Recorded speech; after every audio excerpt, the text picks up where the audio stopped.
This is a production of Hockey Night in Oswego, only on WTOP. Welcome to Hockey Night in Oswego, where the Oswego State Lakers look to bounce back after a devastating 3-2 loss against the Portland Red Dragons last night. They'll play the Canton Kangaroos here in Oswego alongside Pat Machado and Brandon Ash. I am Michael Gross, and a tough loss yesterday. They lost 3-2. They let up a goal late in the third period and couldn't finish there in overtime. I mean, like you said, Oswego has failed a couple of times to play a full 60 minutes of hockey. Last night needed 64 minutes of play, but lost in the last minute, as you said, in the overtime goal. And both goals in that third and overtime were deflection plays, so you really can't put too much on Richer there. But it just looks like in that third, Oswego starting to fall apart game after game. Yeah, Oswego only scored in that first period of play, and like you mentioned, and like you saw on that graphic, they led in every stat category except saves. Their power play they scored, their penalty kill was perfect, but their inability to play a 60-minute game is why they ended up losing to Cortland and now putting themselves in an odd position for at least the Oswego State Lakers in the SUNYAC playoffs. Well, last night, David Richer got battered in the net, so tonight they'll have a new netminder. It'll be sophomore Steven Kozakowski making his first start for the Oswego State Lakers, and Steven Kozakowski has the thing on his shoulders. The entire season is almost on his shoulders now. With this game, the Lakers are in jeopardy of dropping below 500. This is a big game for him. I mean, this is the first time that we've seen Oswego at 8-8 since the 1989 to 1999 season. It's been over 20 years of play. The last time they went 8-9 was the same season against Elmira. So they're obviously looking to make sure that doesn't happen. And Kozakowski, I think this is a great game because in 2019 and the last game of 2018, we saw that Oswego beat Canton 6-2 in both games. So it looks like their offense would have to carry them in this game, so let Kozakowski, who is most likely the future netminder, play it. Pat, is this a risky decision from Ed Gosek? It could go either way. Usually how these games go is they either go out there and they have a pretty average night, or they impress everybody and put themselves into starting goaltender conversation. Well, the Lakers lost Colton Fletcher earlier this season, too. He had 4 goals and a helper in 10 games this year. And what will it mean to the offense now that Colton Fletcher has gone another aspect of their offense here? Now, that's an incredible loss for the Oswego State Lakers, if you ask me. Colton Fletcher is my favorite player besides Travis Broman to come out of that year's class. 4 goals and 1 assist in 10 games played. He's starting to find his scoring prowess this year, but it's his decisions off the puck and his hockey sense that really made him stand out to me. And that's a presence that is very detrimental to lose, especially for a team that is having an identity crisis themselves. Fletcher was a guy that you could throw on pretty much any line, and you knew that he would at least carry that line and was able to produce on those lines. So that is really going to be a spot in filler of, a Josh LeBlanc, a Kirkby, a guy turning on, and it's a Carlo staying in that second line the last few times. Those are the guys that have to step up now with Fletcher gone.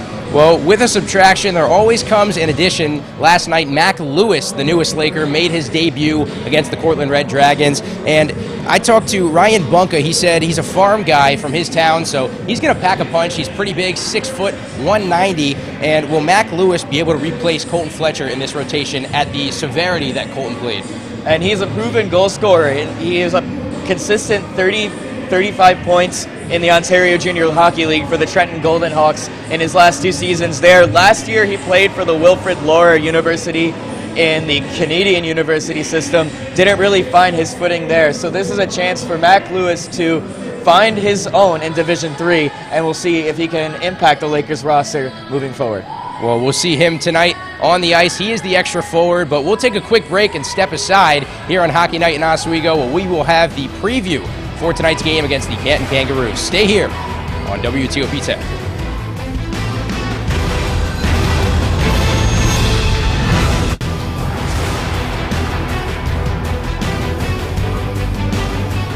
Welcome back to the pregame show here on WTOP 10. It's Hockey Night in Oswego. Once again, Pat Machado, Brandon Ash. I am Michael Gross, and Oswego struggled as of late. It's pretty evident. They're 8-8, their worst start since '97, and they're 8-8 overall, 6-2 in conference play. But tonight against the Canton Kangaroos, they're 9-5-1. what would a win do for their confidence, but more importantly, what could a loss do for their morale? Well, as we said, I'll start it there, Pat, but as you and I were saying before, as we see the SUNYAC standings as well, obviously nowhere Canton is not in the SUNYAC, so this is a game where you need to get a lot of momentum going into the rest of this season. You had a heartbreaking loss against Cortland, who you see 4-6 there, so they're still 2 back. You have a really good look at the SUNYACs. Tonight is just a game to get back on the ice, to feel like yourself, and like I said before, they're a better team than Canton. They've scored more. And with that one tie for Geneseo, that puts them ahead of Oswego in the standings. So now that game in a couple weeks' time here in the Murano Campus Center becomes more important. And if Geneseo can win tonight, obviously Oswego is not playing in conference, that can widen the gap and pretty much hand the #1 seed to Geneseo, barring a Geneseo loss in the coming weeks. Well, looking at tonight, Oswego is 11-0 lifetime against Canton, 7-0 at home. And what needs to click today to keep that impressive streak alive? Since 1967, they've played just 11 times. Well, I mean, a lot of the guys that scored last year, I'm going to keep talking about those 6-2 games, but a lot of the guys that scored still on the team here. Spink got 2, Isaac got 2, Broman in for a couple in those games. So you still have those guys that played against Canton that know how to play Canton well. So it's going to be those guys that need to turn it on. You know, against Isaac, Broman played well last night against Cortland. If they can keep it going, we're looking good for us. We go in a turnaround game. 60 minutes. That's all that they have to play. And it's a very drastic difference because if you take a look at their plus-minus by period, they're +2 in the first and the third. But in the second period, they're +10. That's insane. This is a team that can't seem to sustain that amount of pressure across the entire game. And that's an unsustainable brand of hockey to play. Yes, the offense has been an issue, especially finishing games, but also the goaltender. I mean, David Richer was pestered last night, and you saw him lose, but we'll take a look at the goaltender matchup right now. Well, as we see up Steven Kozakowski, as we talked about before, getting his first start as a sophomore.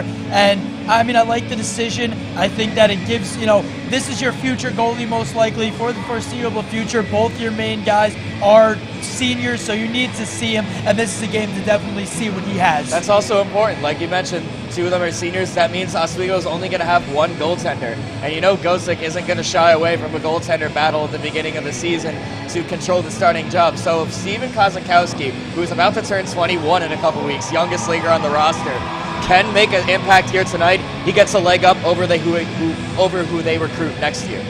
Well, as the lights go down, we get inch closer and closer to puck drop. Right now, we're going to send it over to the Steve Levy press box, where Ben Kinney and Dan Corlett, the play-by-play in color, stand by. Guys, take it away.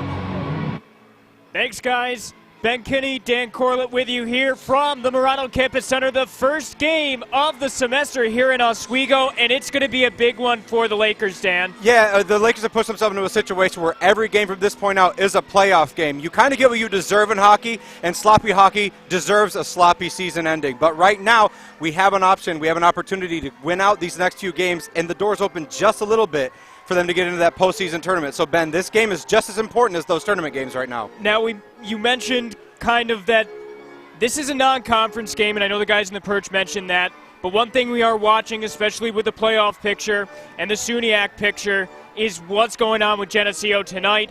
In a conference game, they're playing Plattsburgh. We are, I believe, 2 points behind Geneseo in the SUNYAC standings right now. What could the implications of Geneseo winning in Plattsburgh be for us? Well, not to be too opinionated, but I do hope Plattsburgh wins tonight. I know that ruffles some Oswego Lakers fans' feathers, but to be honest, if Geneseo wins this game tonight, the door closes that much more, and it's not very open right now to begin with, Ben. So what we should be rooting for is a Plattsburgh victory. All right, Dan, who you got for your players to watch? Well, first and foremost for Canton, I'm going to start off with the man,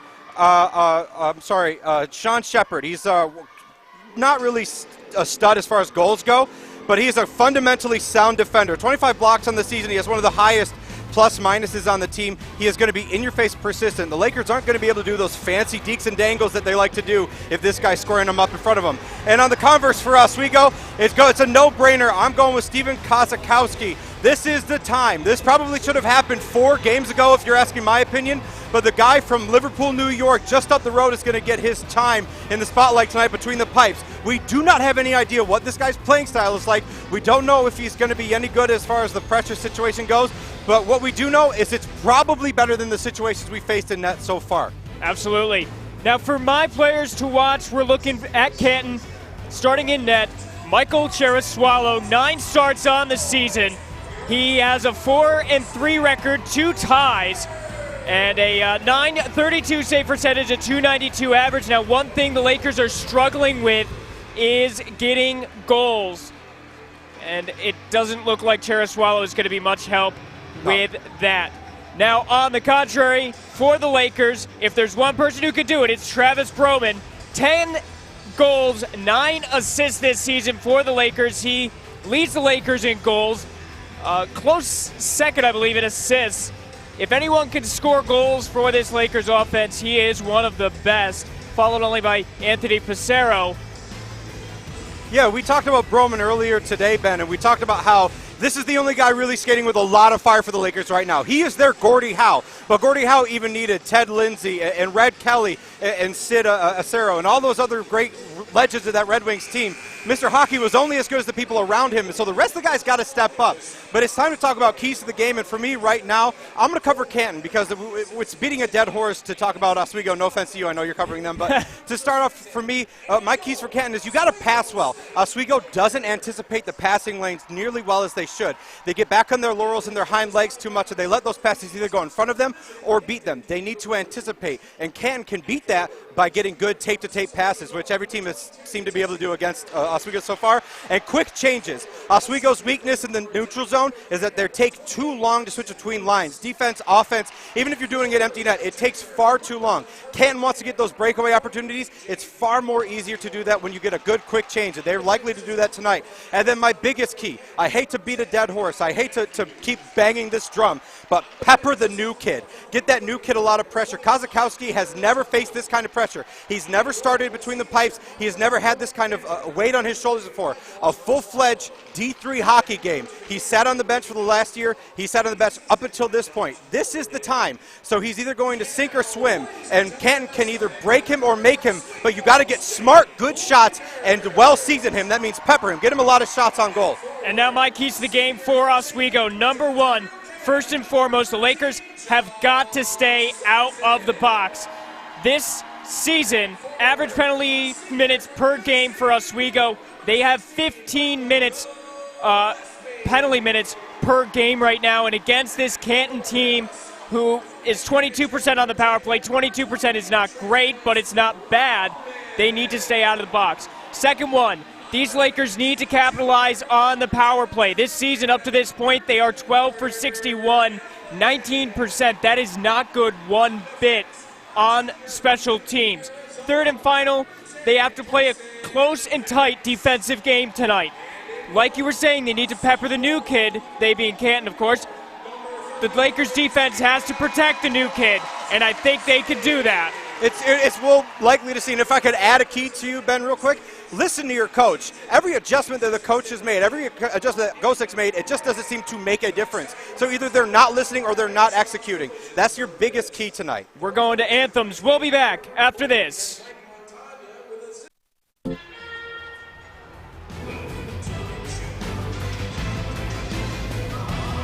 And we're back on WTOP with Oswego Lakers hockey as your 8-8 Oswego Lakers come home to face the 9-5-2 Canton Kangaroos here at the Murano Campus Center. Ben Kinney, Dan Corlett with you.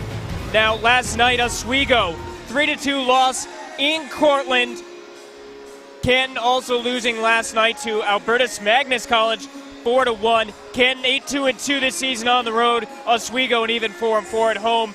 Now, as we mentioned earlier, this is a non-conference game. Dan, Oswego 2-6 this season against non-conference teams.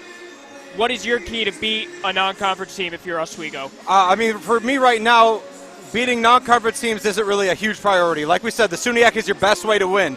But this game is way more important than just SUNYAC, non-SUNYAC. This game is momentum. These guys have had a huge losing streak going into this game. They are cold as ice, no pun intended, but We got to move it forward. We got to get a win tonight, and I think the key is just to play your game. As that one sails down the ice off the opening draw, Lakers skating from left to right on your television screens. Canton skating right to left. But just to go back to what I was saying before, the Lakers this year, the trend that I'm seeing, if I'm being a little biased, they're doing things that are out of their control. Don't do a deke, don't do a dangle, don't do any fancy moves unless you are confident that you can do that, and that's kind of been a trend. I mean, you play fundamental hockey, and they're failing at most of that area so far. Down behind the net in the Oswego scoring zone. A big hit there by Gillespie. Now a pass in front of the net goes off to the side and be picked up by Vance in the corner. Gives it off and picks it up again in the neutral zone. Dumped into the Canton defensive zone. It'll be picked up by Kyler Matthews. Matthews sends it up. The length of the ice. Icing's waved off as the Kangaroos go in for a change. Now the Lakers will start on the attack. DeCarlo in the neutral zone. Pass back to Carter Allen. And now that puck intercepted in the Canton scoring zone. A pass that's blocked off by Novik. Still in the Canton scoring zone. Lakers trying to work it out. A pass up ice that goes to Pissarro. Now intercepted. And Spinnick works up, in and up. Pass going just wide. Trying to get it to DeCarlo. See, if you pay attention to what's been happening so far, this is a totally different brand of hockey than we are used to seeing the Lakers play this year. 60 minutes of this, Ben, will end in a win. But we'll see. Fires from the point. A bad shot in front of the net and a loose puck. And the Lakers can't come up with it. And now that puck will be worked still in the Lakers scoring zone. Pissarro now to Carlo trying to get to it. The Rouge will dump it out into the neutral zone. Now an odd man rush and a good diving poke check by Tyler Curie. We'll free that puck up, prevent an odd man rush for the Rouge. Lakers starting on the attack now. Here's Curie again into the Oswego scoring zone. A pass that's loose into the corner now, picked up by Emerson. Emerson going over to Molinaro behind the net, dumps it around. Now the Rouge starting on the attack. As Conklin chasing it down, it goes into the neutral zone, be picked up by Emerson for the Lakers working into their own scoring zone. Emerson, a pass in front of the net going just wide. Now the Rouge will pick it up again, and a big hit alongside the quarter boards there as Canton starts on the attack once more. Those extra hits are unnecessary. Just play your fundamental hockey. I mean, this has been great. Oswego playing, filling their lanes, doing exactly what they need to do. Molinaro pass to the point, a shot that goes just over the blocker of Cheraswalo off the glass and away now into the corner. A very smart pass and set up for that one-time shot off the point. Be picked up by Kirkby. Now the Rouge starting on the attack and a big hit in the Oswego scoring zone. Antonucci picks up the puck. Back to Kirkby in the right wing circle. Now Sullivan behind the net trying for the wraparound and a loose puck in the creases picked up by the Rouge, and they'll dump it into the neutral zone. Oswego starting on the attack again. Sullivan picks it up, dumps it down as the Lakers go in for a change. Now into the corner, will be picked up by Crosswell. Lakers forecheck right now is on fire, Ben. Sorry to cut you off. No, you're good. Crosswell losing that one, and it's picked up again by Farabee. Bruce dumps it down into the Canton scoring zone. Farabee trying to pick it up, and now Kirkby will grab the puck for the Lakers, still in the Canton scoring zone. Lakers now starting on the attack as there's the new kid right there, Mac Lewis on the ice. That one's sent around. Tuttle will pick it up for the Lakers. Now that's poked away. Vance dumps it down. Great job by Connor Vance right there to box out for the shot, not giving that possession up to Canton. Kyler Matthews in the corner. Tuttle, now that's going to be intercepted by Gillespie, firing a shot and a save is made. And the puck goes loose. Cheraswalo couldn't hold on to it. Vance chasing after it, it'll go down, and we'll have it icing here. 15:57 left. Shot selection could have been, I'm sorry, Ben. Shot selection could have been a little bit better on that last shot, but it's the hope and the light right there. This is a game where the Lakers have been skating with much more fire under their boots right now. Absolutely. It looks good. And by the way, just for people keeping track at home, the new kid has not faced any pressure at all. That collapsed defense of Oswego right now playing very good. Knock on wood with that. Knock on wood a little bit, yes, but Canton also getting their forecheck going a little bit. Draw to the left of Cheraswalo is won by the Lakers. That puck will be worked around behind the net by Brauman. Now a scrum alongside the quarter boards. Intercepted by Zizek, trying to wrap around. Trying to find somebody to pass to. He tries for the slot pass there, but instead gets it to Vance on the point. Now still in the Oswego scoring zone where it's going to be worked out now as the Rouge will start the attack. Intercepted there again. Zizek, a bad pass that's intercepted in the neutral zone by Shepard. Shepard fires that one on net. Dumped around. Be picked up yet again by the Lakers. The pass up ice into the left wing circle. The Lakers will go in for a change. Nice quick change by the Lakers. And that pairing of Connor Vance and, Tyler Curry, I think. No, Carter Allen, I'm sorry. It's been very, very, very threatening so far. That one will go down the length. Picked up by Fear Heller. I'll get that name right. Still in the Oswego scoring zone. Banked off the glass. And now a bad dump attempt there and a good save. And now the rebound shot going just wide. Picked up by the Lakers. Trying to get it out is Tyler Curry.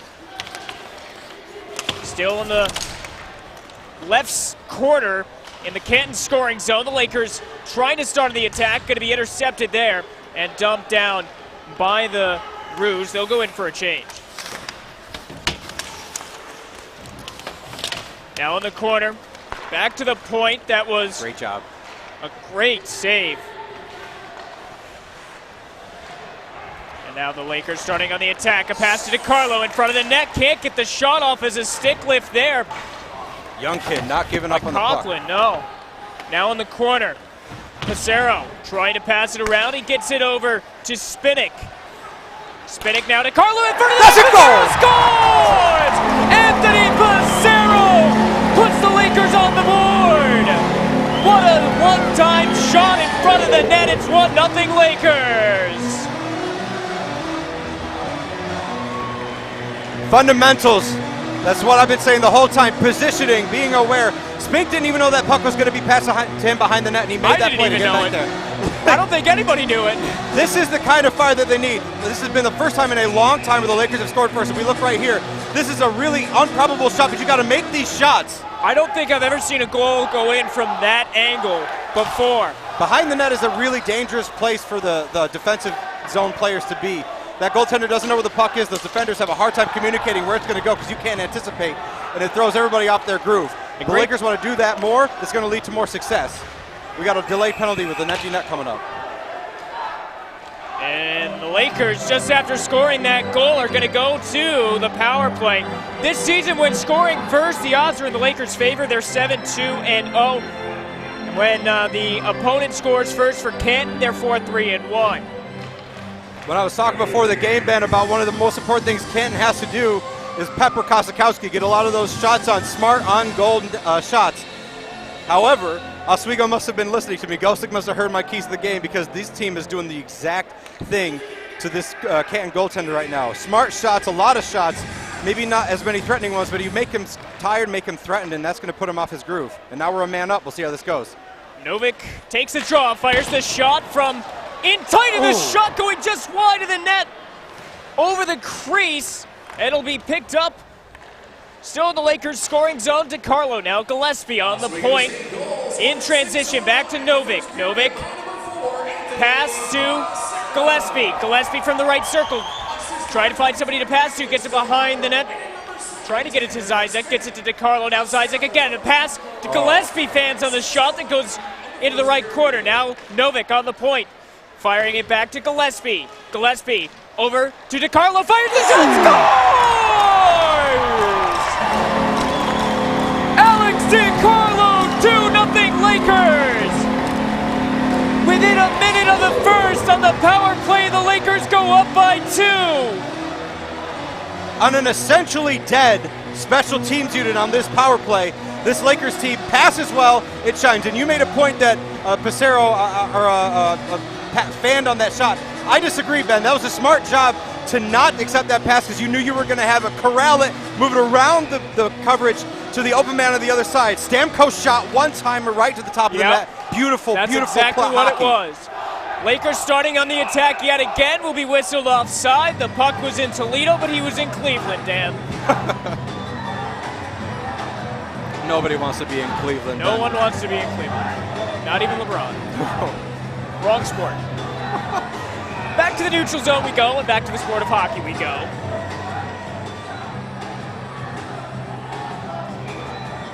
Kirkby to take the draw for the Lakers, who will win it, and Antonucci will send that one down. Go around the loose in the corner, and now that'll be picked up by Cheraswalo. Some pushing and shoving in front of the net there. Where has this been all season? I know, right? Jody Sullivan getting into it with, I believe that was Kyler Matthews there. Well, let's not get too over-exuberant here. There's still 58 minutes of play left. A lot of time to, to quote a wise man, botch the lead.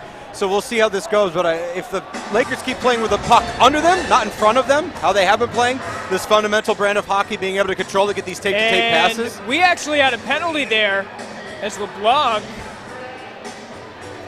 Josh LeBlanc in the penalty box. So the Lakers will go on the penalty kill for the first time tonight. Lakers 46 for 63, 73% on the penalty kill. And Canton 19 for 83. That'll be picked up by Matthews over to the point. David back to Matthews.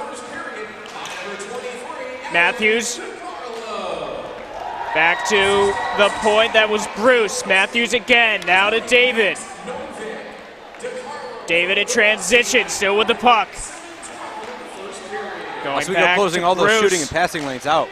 Smart defensive play there as that one going just wide, and now that'll be picked up by Routledge, keeping it in the Canton scoring zone.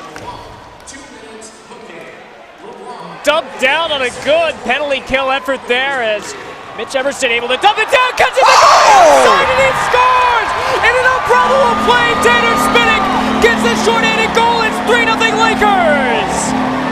What a goal! Catching Cheraswalo sleeping out of the net, and it's a 3-0 lead for Oswego.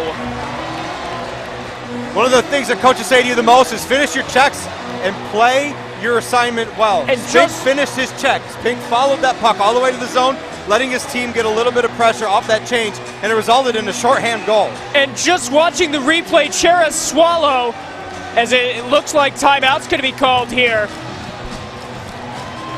Cheraswalo was almost out to the circle, or the dot on the left face-off circle when that goal was scored, as Tanner Spinnick was coming down the ice. And I don't know if he didn't see Spinnick or what happened, but he was almost to the dot on the left face-off circle. It's way out of position. In the Oswego scoring zone. Way out of position. If I'm head coach of Canton, Alex Boak, right now I'm just saying, do something. Fix something. Do anything. Play a little bit more fundamental. Don't do all this, play with a little bit of control. You look nervous. Now, it does help that you get a little bit of that mental confidence on Oswego's side. You're 11-0 all-time against Canton. But right now, there's nothing even for Coach Ed Gosek of Oswego to fix. Everything's fine. Everything's going well. Just keep doing what you're doing. Kozakowski hasn't had to face any troubling shots so far. Defense has been collapsing and following their assignments great. Offense, as we can see by the scoreboard, proof is in the pudding. 3-0 right now. We're still a man down, but that hasn't seemed to phase them so far in this first 45 seconds of the power play kill. 1:10 left on the penalty kill for the Lakers. It's Canton losing that one. Curie, and Canton starting on the attack there. A shot that goes right back around.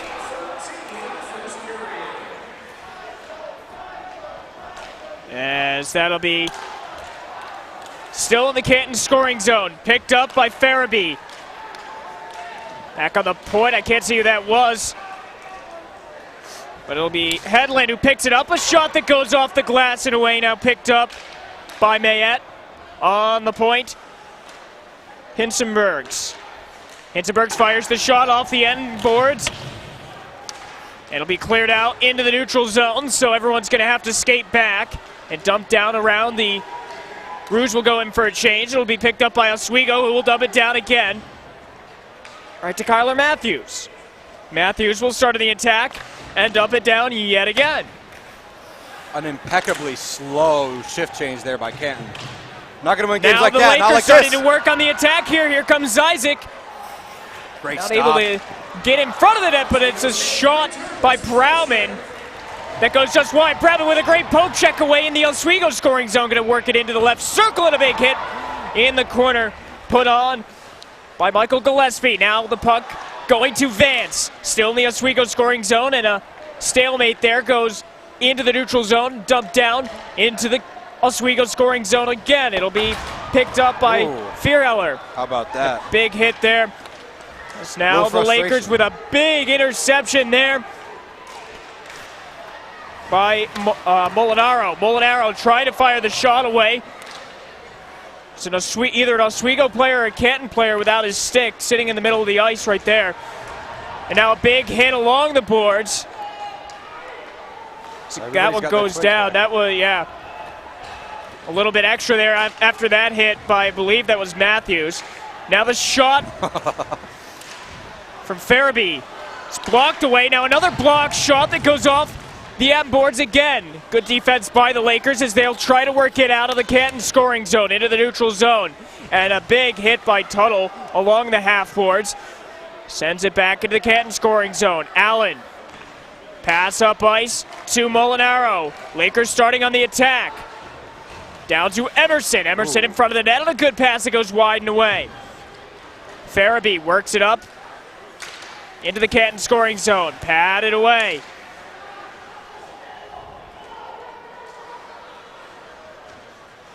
As now in the neutral zone. Here come the Lakers again. It's going to be LeBlanc, who could not convert on the shot. He still has the puck behind the net, though. And the Rouge will come up with it. It's Tuttle passing that one up ice to David. Will be picked up by the Lakers again. Here comes Kirkby starting on the attack for Oswego. Dumps it into the corner. Now a chase for the puck. It'll be picked up by Hinsenbergs and set up ice as David starting on nearly an odd man rush there. Good moves there, but Novik able to pick it up for the Lakers, prevent an attack from occurring on the Oswego net. Now that one dumped into the corner where it'll be picked up by Kirkby in front of the net, and a good pass that goes just a bit wide. Nobody was home to receive that pass as Petrick will start in the attack, have it intercepted, and then what was almost a bad pass by Curie. Sullivan now in the neutral zone, a pass that goes over. Picked up by Crosswell rather. And it'll be worked out into the corner. Curie will pick it up again, send it around.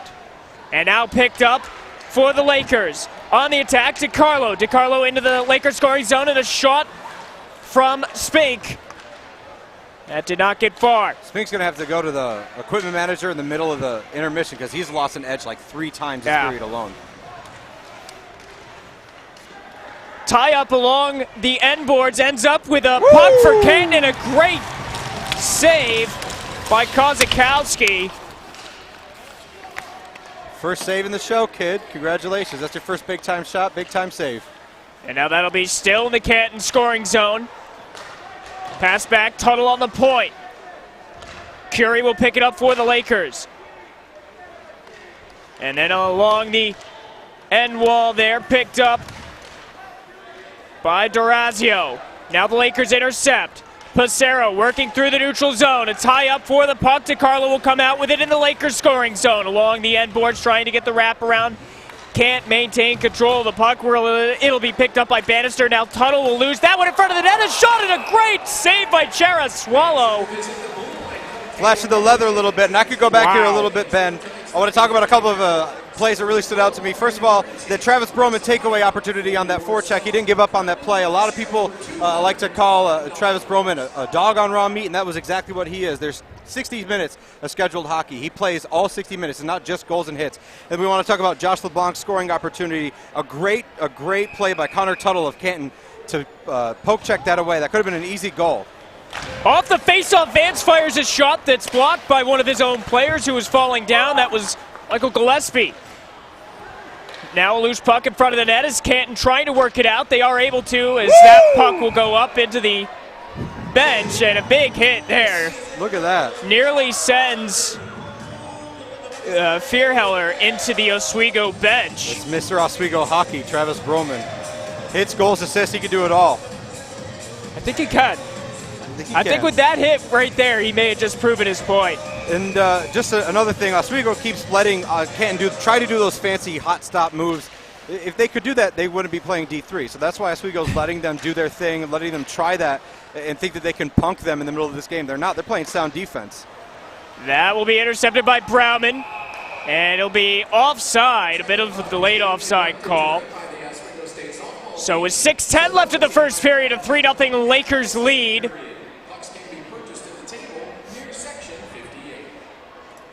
So right now it's slowed down a little bit. The action's not as hot. The goals have stopped, but the Lakers are still attacking just as hard. Canton's still trying to figure out what they want to do, what their identity is. They're playing a little bit of rushed hockey right now, not setting up anything. Maybe that'll help them, maybe it won't. But they're going to have to make some adjustments up in the next 5 minutes or so when intermission comes up. It'll be picked up by Bruce. In the corner, Farabee. Now a loose puck. And a shot on net by Farabee and Mayette and a great save as it's dumped down. Lakers trying to go in for a change. They get at least one guy with fresh legs on. That'll be dumped all the way up, go down the length. It'll be whistled for icing. Kozakowski playing with a lot more confidence than I thought he was going to play, to be honest. But right now, that confidence, this play, this sturdiness in net right now, the Lakers have much better footing in their defensive end, which translates to better confidence in the offensive end. You could take those chances and let Canton try to dump that puck back into your own end when you know you have somebody confident and able between the pipes and the defensive zone. Lakers will win that one as it's picked up in front of the net as Molinaro trying to pass it away. That one will go into the Oswego bench. We'll have another stoppage of play now, 5:21 left in the first period. This just adds to Oswego's total plus minus. I don't know what the math is right now in broadcasting major, but going into this game, they're a plus 88 team, which means that 88 guys have been on the ice when goals have been scored so far this year. That's way more than what Canton has, at I believe 53 or something like that. But it is an impressive testament to just teamwork right now in the offensive end. Scorpio trying to fire that shot. It'll go up into the netting. We'll have another whistle here. This is a much different game than was being played even 5 minutes ago on both sides. It slowed right down. It's certainly a different game than we've seen 5 weeks ago, Ben. This is a Lakers team that this crowd probably would have liked to see a while ago, but better late than never. They can run the table like this through the games. The tournament seems a little bit more open. What did I say earlier? I mean, it's got to be with all the Lakers faithful back now that most of the dorms are open. We will see.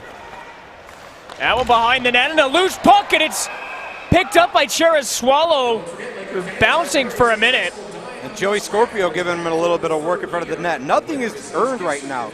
I mean, this is, some pretty classic old-time hockey. You score your goals, but don't get on your haunches. Don't play any of that prevent defense garbage. Get right up in their face, get in their grill, and let them know what you're about. And Canton's got to do that. Canton has no identity, no footing in this game at all right now. Puck won by the Lakers. Novik fires a shot right into the chest of Cheras Swallow. Another stoppage, 4:56 left in the first period now. Gosek looks much more relaxed than he's ever looked before this season. I think this is what he's been looking for all season, and the boys on the bench have a lot more swagger to them right now. And you could see that pregame as well as they were going through their warm-ups. And not just on the ice, but as they were running around playing sewer ball before the game down in the Zamboni tunnel. They look comfortable. I mean, this is their barn, but that hasn't translated to wins necessarily or any sort of success this season. And today, that confidence is key. Now, good save by Kozakowski there. And now a bit of a scrub alongside the sideboards here. Kirkby has his helmet ripped off. A little bit of elective work right here, some extracurriculars outside of your core scheduled classes. This is something that Oswego gets pretty much a 3 to 4.0. Looking to see what the penalties are. It's looking like Novik's going. Possibly some more. Just a note about pregame real quick while all this is going on. Ben, you and I both noticed the music coming out of the Canton locker room. Yeah, yes. For any parents, siblings, friends of any of these Canton players, schedule an ear appointment. These guys were blaring. Yeah, we music. could hear it crystal clear from their locker room on the other side of the arena. It was kind of impressive, actually. It was. We said it was like a Tom and Jerry cartoon where sound is like wind and it blows you away. Second they opened the door. Yeah, my hair was in front of my face at the beginning of the game. Now it's all behind my Lakers head. on the penalty kill. That one will be dumped down. See if they can't get a second shorthanded goal tonight. It'll be Novik going for hitting after the whistle. As that'll go down, and Kozakowski holds on to that one. I did not see a late hit. Then again, I wasn't really paying attention that side of the ice. No, the action was really in front of the net, what we were supposed to pay attention to. But hitting after the whistle, as a hockey person, a old patron of the sport, that's a pretty weak call. Yeah. That's a call the refs want to let you in on and give you to try to get some sort of control of the game. And not that this game is out of control, but, No, but it seemed like it was starting somewhat to get that way. it could ramp up at any second, but Yeah. let the boys play. 1:38 left on the penalty kill for the Lakers. On the point, Matthews back to, I believe that was Tuttle. And now Bruce fires the shot, and a Canton player goes down. Got a As, shot right into the bench of the Canton Kangaroos. yeah. A lot of ducks. As we'll have another face-off in the Canton scoring zone here. 4:07 left, 123 on the power play the penalty kill rather for the Lakers. Kozakowski faced a real smart shot right there, a lot of open area, and he closed that door really quick. Really impressed with the reflexes of the young kid right now. Another one of those great Warrior grads from the 315 of Liverpool, New York. That'll be picked up again by Matthews. On the point, pass to David. And now in transition, Matthews again over Bruce. Matthews fires the shot that goes wide off the end boards. Now a loose puck in front of the net, and Kozakowski grabs it, holds on. Max Routledge looks skyward. Can't believe he missed that shot. So 3:48 left in this first period. Now 1:04 left on the penalty kill for the Lakers. Penalty kill has been a strong point for Oswego, 73% this season. Going into this game, Canton had more minutes, but by the end of this, maybe Oswego will jump that. It's been a pretty quick or pretty easy day for Canton on the 5-on-5, but real test of the work of the 4 against 5 play of the Oswego Lakers right now. In the corner, that one will be picked up by McMillan. Now on the point, firing the shot was, Farabee, rather, firing the shot as that goes down the ice. I was looking at the Oswego roster instead of the Canton roster. Canton now starting on the attack, where it's intercepted by Solo, dumped down. Canton's leading scorer Farabee playing on the 3rd line tonight. See if that makes any sort of a difference. Not much seen ice time from him tonight. It'll be dumped down again here with 15 seconds left on the penalty kill for the Lakers. As Hinsenbergs picks it up, we'll wait. That'll just about kill the penalty off for Oswego. Working his way up into the Canton scoring zone as a firing howitzer going over the net from Farabee. Now picked up Fearlaher and dumped down into the corner. Curie will pick it up. Curie sent around Brauman. Brauman, Curie, as Brauman was pinned up alongside the end boards there. Gillespie dumps it down into the corner. Zizek rather, chasing after that one. And into the corner, Brauman. Brauman fires the shot in transition. Now the rebound going just wide, and another save by Cheraswalo, and some extracurricular again. And one of the things we've seen common out of these is it's always been at least one of the same people, Kyler Matthews. Well, Dad and Travis Broman is always looking for a good scrap. But yeah, Matthews has been on a lot of that. But another example of Travis Broman seeing an opportunity and just going and going and going. I mean, it's a big kid. He's 6'2", 190 pounds, the Mechanicsville, Virginia native. It's hard to knock off his path, hard to knock off his skates, hard to knock off the puck. And you see it right there. The only thing that stopped him was the fact that the goaltender held on for dear life to the puck on the ice. All right. Now the draw to the left of Cheraswalo is won by the Lakers. Allen on the point. Gets it around to Gillespie. In the corner, the Rouge will try and start on the attack. As that one goes up ice. Durazio trying to chase after it. He wasn't able to. He will lose it to the Lakers. Brauman again, starting up ice into the neutral zone. Brauman dumps it into the corner. Pick up his own rebound, goes sliding into the corner boards. That could have been pretty bad, Ben, but Passero, okay. Vance now with the shot. Scores! Top corner for Vance! Carson Vance with the goal! Top shelf where Mala hides the cookies. It's a 4-0 game for the Lakers. I have always wanted to say that. That is about as impressive as it gets. Watch this replay. Look at this right here. I mean, that was a goal from a while ago, but you got to talk about this. And then Connor this Vance one, goal that we just saw. This is another one from a minute ago, but Connor Vance taking that shot from the point. Yeah. The former Western Michigan Bronco making a name for himself in the wheelhouse right now. I mean, that is a benchmark goal for your career. Put that on the resume reel. That's good. That's good. Nice control. So with a minute 20 left, the Lakers up to a big and commanding 4-0 lead, as that one will go up in through the glass along the stanchion of the penalty box. In Oswego right now, this defensive unit, every line that's been out for the defense, but particularly this starting team of Vance and Allen, have been phenomenal. But closing lanes, collapsing on your players, your assignments, and of course, getting those shots on net like that, it's a really good feeling for Laker fans to have. And now in front of the net, a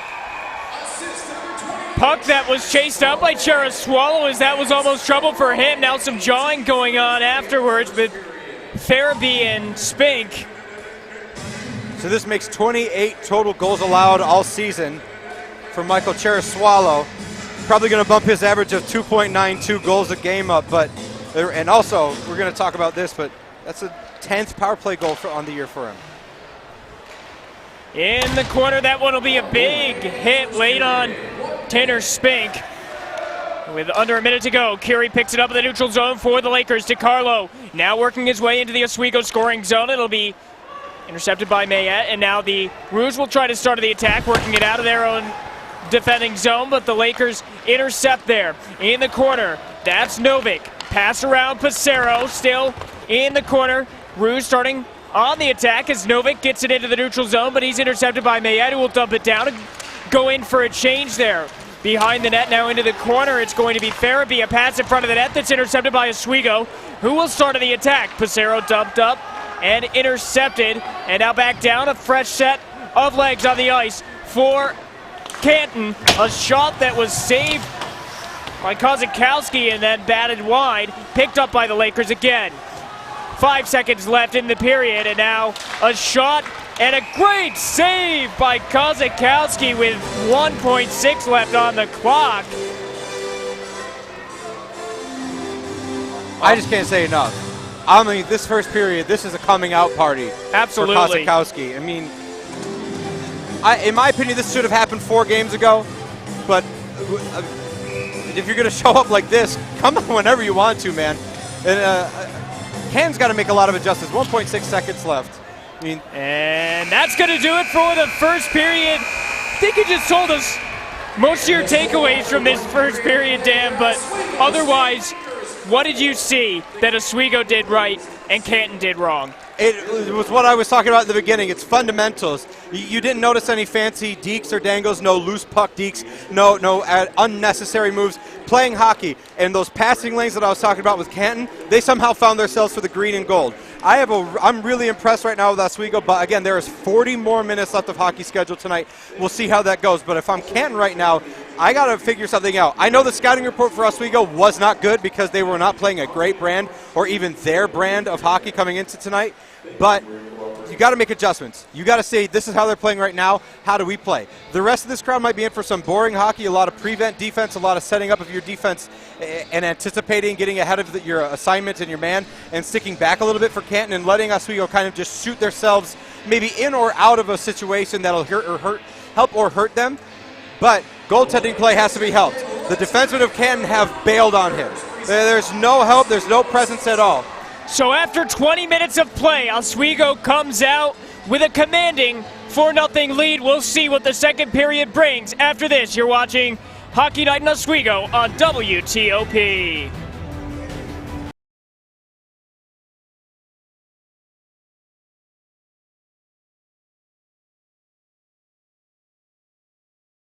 To Hockey Night in Oswego. We are at the end of the first period. That means it's time for the intermission report. Back up here on the perch once again alongside Pat Machado and Brandon Ash. I am Michael Gross, and wow, what a first period. 4 goals. You think Oswego's playing with a little chip on their shoulder now? I mean, I said originally they're going to come out, and this is a game where you want to win to get to get yourself back feeling like a hockey team. And yeah, they played a solid 20 minutes right there. This is the most dominant period for Oswego that we've seen in a long time. Over the January break, yeah, they might have had control of some of those games, but they never dominated as much. Take a look at that period summary. 4-0 Oswego State. Shots on goal are 13-10 in favor of Oswego. Face-off 16-10. And they're leading in the block shot category as well with 6 block shots on the game. They're dominating nearly every stat category. Their forechecking is impressive. This is the team that many expected that we would see moving into this year. Well, Oswego scored 3 goals in the first 8 minutes and 13 seconds of the contest, and then Canton called a timeout. Have you ever seen an earlier timeout in a hockey game? I remember seeing one. It was a high school game, and about 5 minutes in, there was the same 3 goals in 5 minutes. Other than that, I mean, at the hockey, at a D3 college level, your team should be a little bit more poised to last 8 minutes in a game before a timeout is called. That's a very smart timeout taken by the coach. There's no need saving it. You either lose it, or save it for a late game icing situation. But the game is getting out of hand for the Roos early, so that was a great call by him to sort of take the reins back. And we saw the period kind of slow down after they rejuvenated back at the bench. Well, 4 goals. Let's take a look at them right now. First one scored by Anthony Pissarro. That was from DiCarlo and Spink. And guys, here it is. I mean, you look right down low. Pissarro just able to get it right from behind net, right place, right time, and those are the best ways to score a goal. Right off the stick, just clean off the tape and beat the goalie. And the next goal, Alex DiCarlo from Gillespie and Novick coming right back after it. I think it was under a minute and a half after that goal there, too. That was good. DiCarlo getting the goal after the assist on the first. When it rains, it pours, and the freshman gets rewarded for here. Again, DiCarlo, a player not shy from going to the front of the net and causing a problem for Cherasualo, and he gets the deflection off of the shot from the face-off circle. You go to the net, good things happen, and he has another goal to his total. Well, you said when it rains, it pours, and it poured on a mishap from the keeper, from the goaltender on the third goal, and Tanner Spink just ran away with it. I mean, it happens sometimes, you really, after you're down 2, you're trying to play the puck a little bit more aggressive, and it just really happens sometimes. You'll see right here, he comes out and just gives it away off the boards. Spink again, right place, right time, and that's what Oswego's been able to capitalize, is getting the puck where they need to and just putting them off the tape. Well, they didn't score 3, they scored 4. The last one from Carson Vance, and assisted by Travis Broman. It just pretty much topped off the period in the last 3 minutes. Yeah, in the final minute 30 of the period, too. Those goals are really hard if you're a player. It looked like it might have taken a deflection. So we'll see if it does remain Vance's goal. It might have went off a Canton player. It took a weird hop off the stick. But right now the goal is given to Vance. 4-0 Oswego. They have been all lights on all period. Like I mentioned, they're forechecking. They're going hard and strong into the corners. They have a close support guy to either create an offensive chance off of that puck battle or win it back from Canton if they're able to get a jump on it. So Oswego has been looking dominant all game. Well, we're going to step aside on the intermission report, the first intermission report, and come back right here on the perch. You're watching Hockey Night in Oswego on WTOP 10.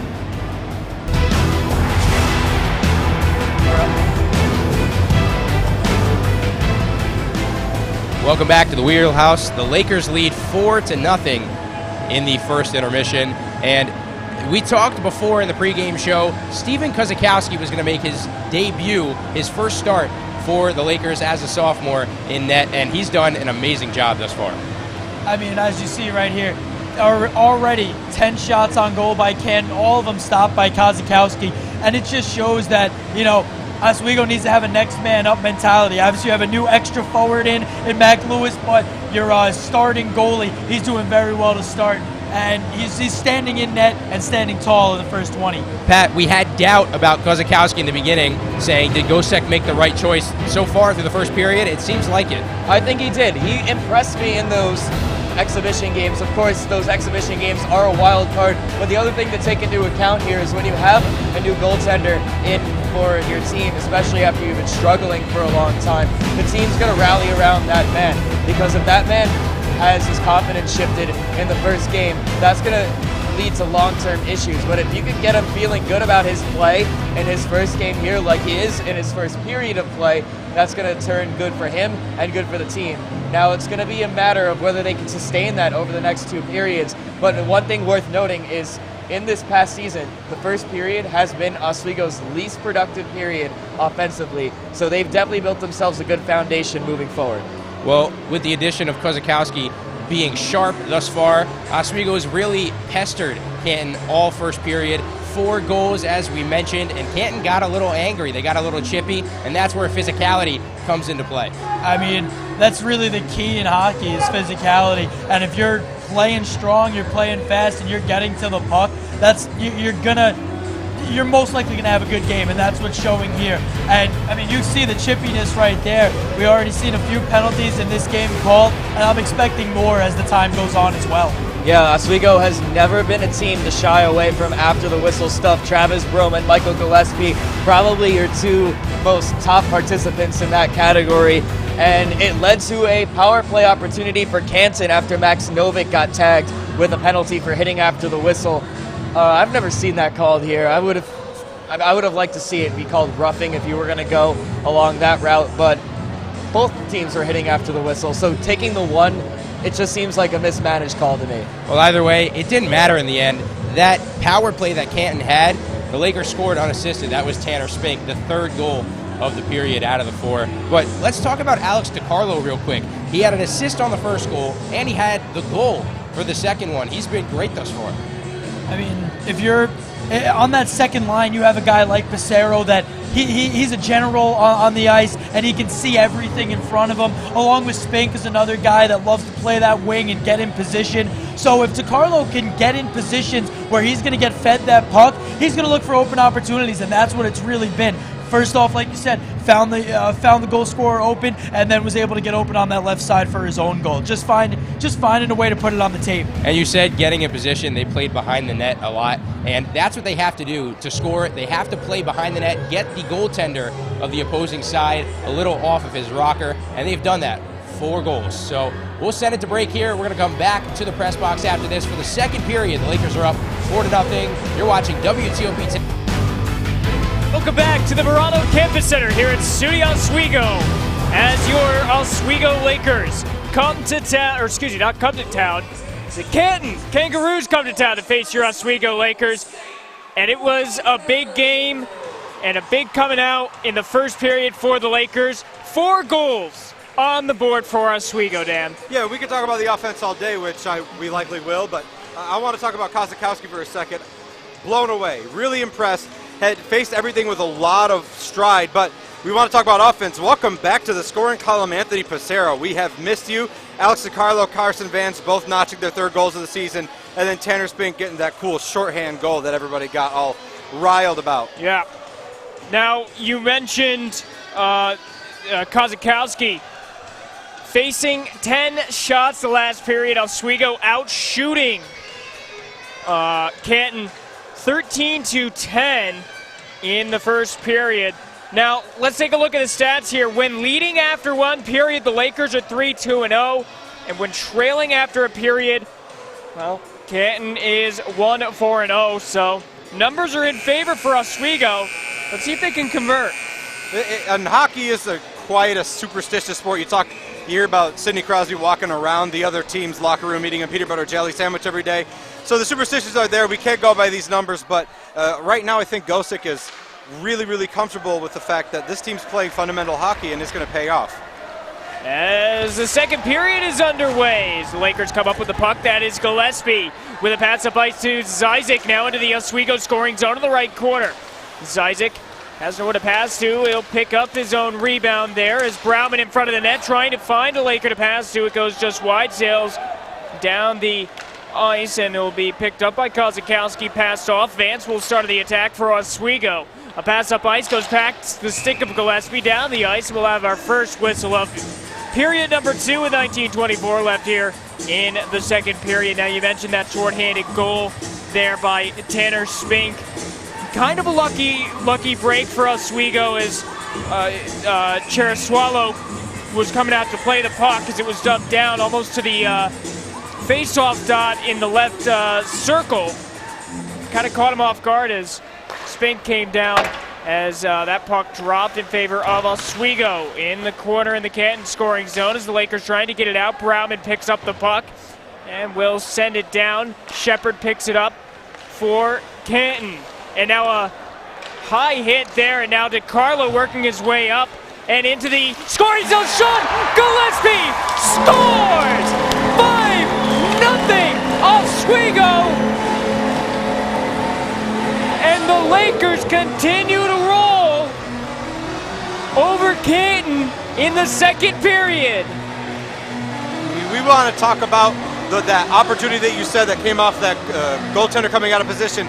Take a little bit of an opportunity with a down player. You're skating a man up, basically. Let's watch the replay here, because it was a great back pass to Gillespie to get that goal. That's a fortunate bounce for that team, but it's, again, that's fundamentals. That's just being in the great position, great smart passing, and much better shot selection. I mean, welcome back, Oswego, to the wheelhouse. That puck will be loose up into the Lakers scoring zone, or excuse me, the Canton scoring zone, as it'll sail off the pad of Kozakowski and way up onto the concourse here at the Murano Campus Center. If that hit the monitor, WTOP does have a monitor up there for the folks up there to watch it. It came relatively close. close. Yeah, that's right. If it did come close, we would be talking to Canton about some compensation after the game. Yeah, but new luckily, TV. Luckily, we're all square. Yes. Oswego taking it up into their own scoring zone, dumped into the corner. Crosswell had it for a moment there, then McCormack picks it up, dumps it down. Novik will chase after it and be picked up as we'll get a whistle for icing, I believe. I mean, you got to really pay attention to what's happening in that first couple of seconds of what's going on once the puck is out of the way. And what I'm seeing right now is a lot of attempts to chip an Oswego player from Canton. Frustration setting in. It's only under a minute, just over a minute rather, into the second period, and they're getting frustrated. So things are going to get physical, Ben. That puck will be picked up by Canton, dumped down into the corner. Solo picks it up behind Kozakowski. A pass up ice to Emerson. Emerson working his way up. Molinaro now into the Oswego scoring zone. A pass back that goes just wide, and now Scorpio couldn't come up off the rebound, and Antonucci in the corner will lose that one to Ahola. Ahola losing that one now. Emerson trying to skate around. A loose puck in front of the net, and now a scramble, and it'll be covered up by Cheraswalo with 17:52 left to prevent another Lakers attack and Lakers goal. Here, a 5-0 lead in the second period for Oswego. We are looking at a team, I mean, this feels like 2019, January 2019. This feels like a team that we would see last season when they made that tournament run. This is a lot more fun to watch and a lot more energy coming off the bench right now. And a big hit in the Lakers scoring zone on Tyson Kirkby. A little bit stunned there and slow to get up. And we're going to get a penalty on that, cross-checking. And I believe it is going to be on Sean Shepard. So the Lakers will go on to the power play. Oswego is 1 for 1 on the power play tonight. Yes, 1 for 1 on the power play. Novik will take that puck. Cannot come up with it, and will have to skate back into the neutral zone. Pass to Brauman in the Canton scoring zone. Lakers waiting to start of the attack. And I'm sorry, that was Shepard called for interference. A pass up ice to Gillespie. Gillespie into the Lakers scoring zone. Back pedals for a second. Now into the corner, DiCarlo picks it up. Pass over, Brauman, shot, save made. That movement, that puck movement is just, where has that been? I mean, not to be unthankful or for Laker fans right now that this is going on, Yeah. but we had 11 other games where this could have been happening. I mean, but better to show up now than ever. I mean, that door that we talked about at the beginning of the game, man, that was really closed, it's starting to open a little bit more if this play continues through the stretch. Puck down to the Oswego scoring zone. Novik will pick it up coming off the point. He'll work his way back to the point. And the pass over to Curie. Now back to DiCarlo. DiCarlo back to Novik again. Now Gillespie on the point. In transition to Novik. Novik pass to the point to DiCarlo. DiCarlo working his way back. Gillespie again. Back to DiCarlo. Plays it off his skate. Good passing game here. DiCarlo again. Now back. Novik fires the shot that goes just wide, and now the loose puck is swallowed up by Swallow. And we will have a bit of a scrum here in the corner again. And as you said, this game is going to be getting chippy. You can see Canton is getting frustrated here. We have 53 seconds left on the Lakers power play. And 16:32 left in the second period with a 5-0 Oswego lead.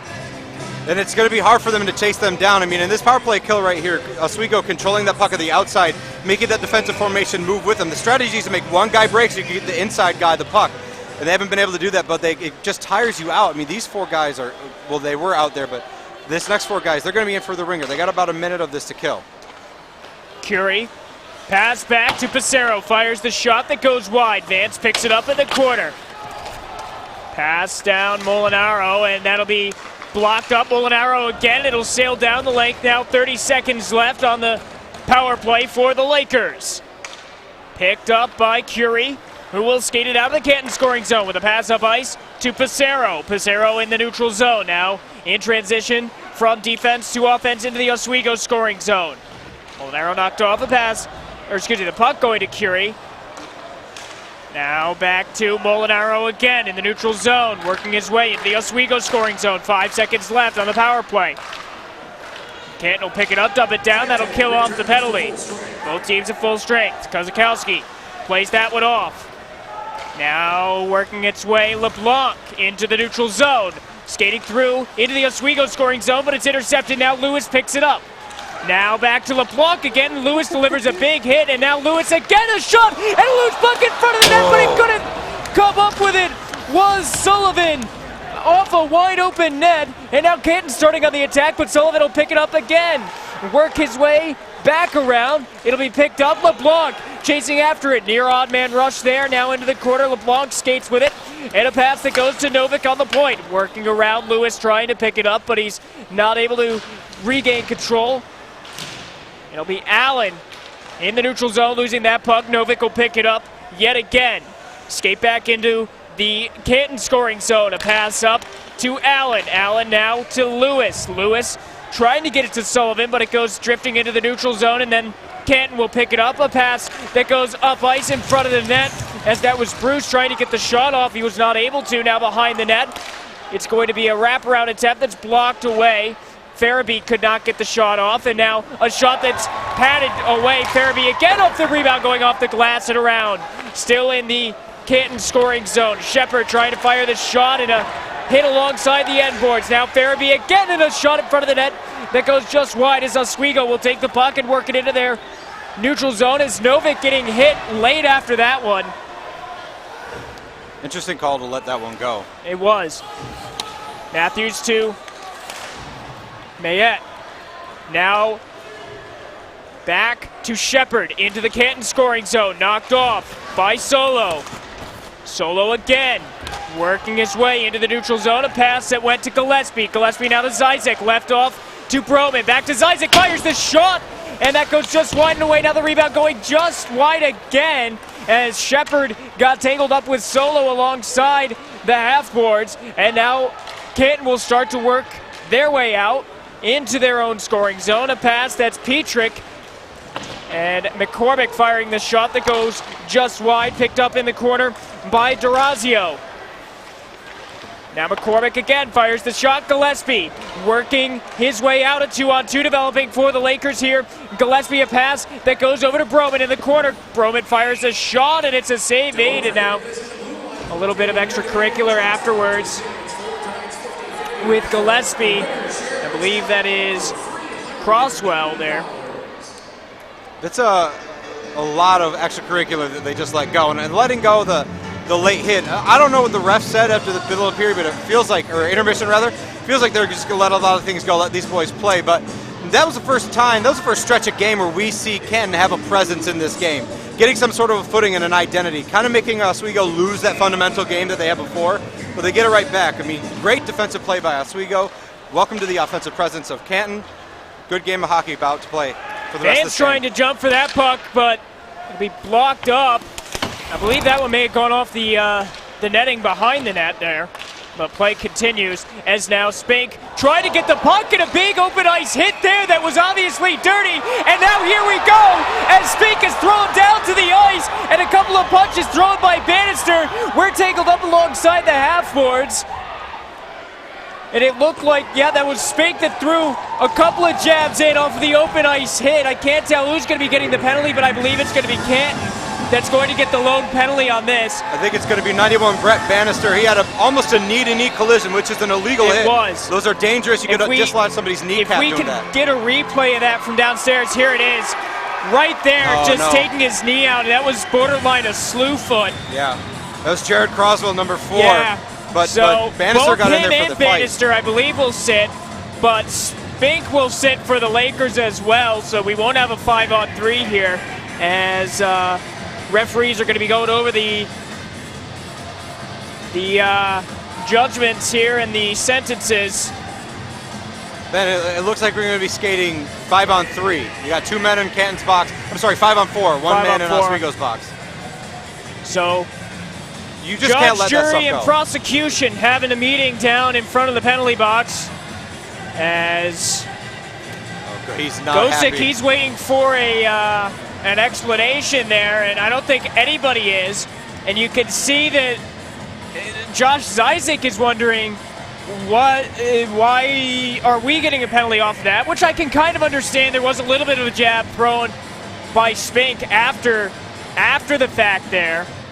So, I mean, that's a strategy by Canton to get us to not us, but Oswego to retaliate.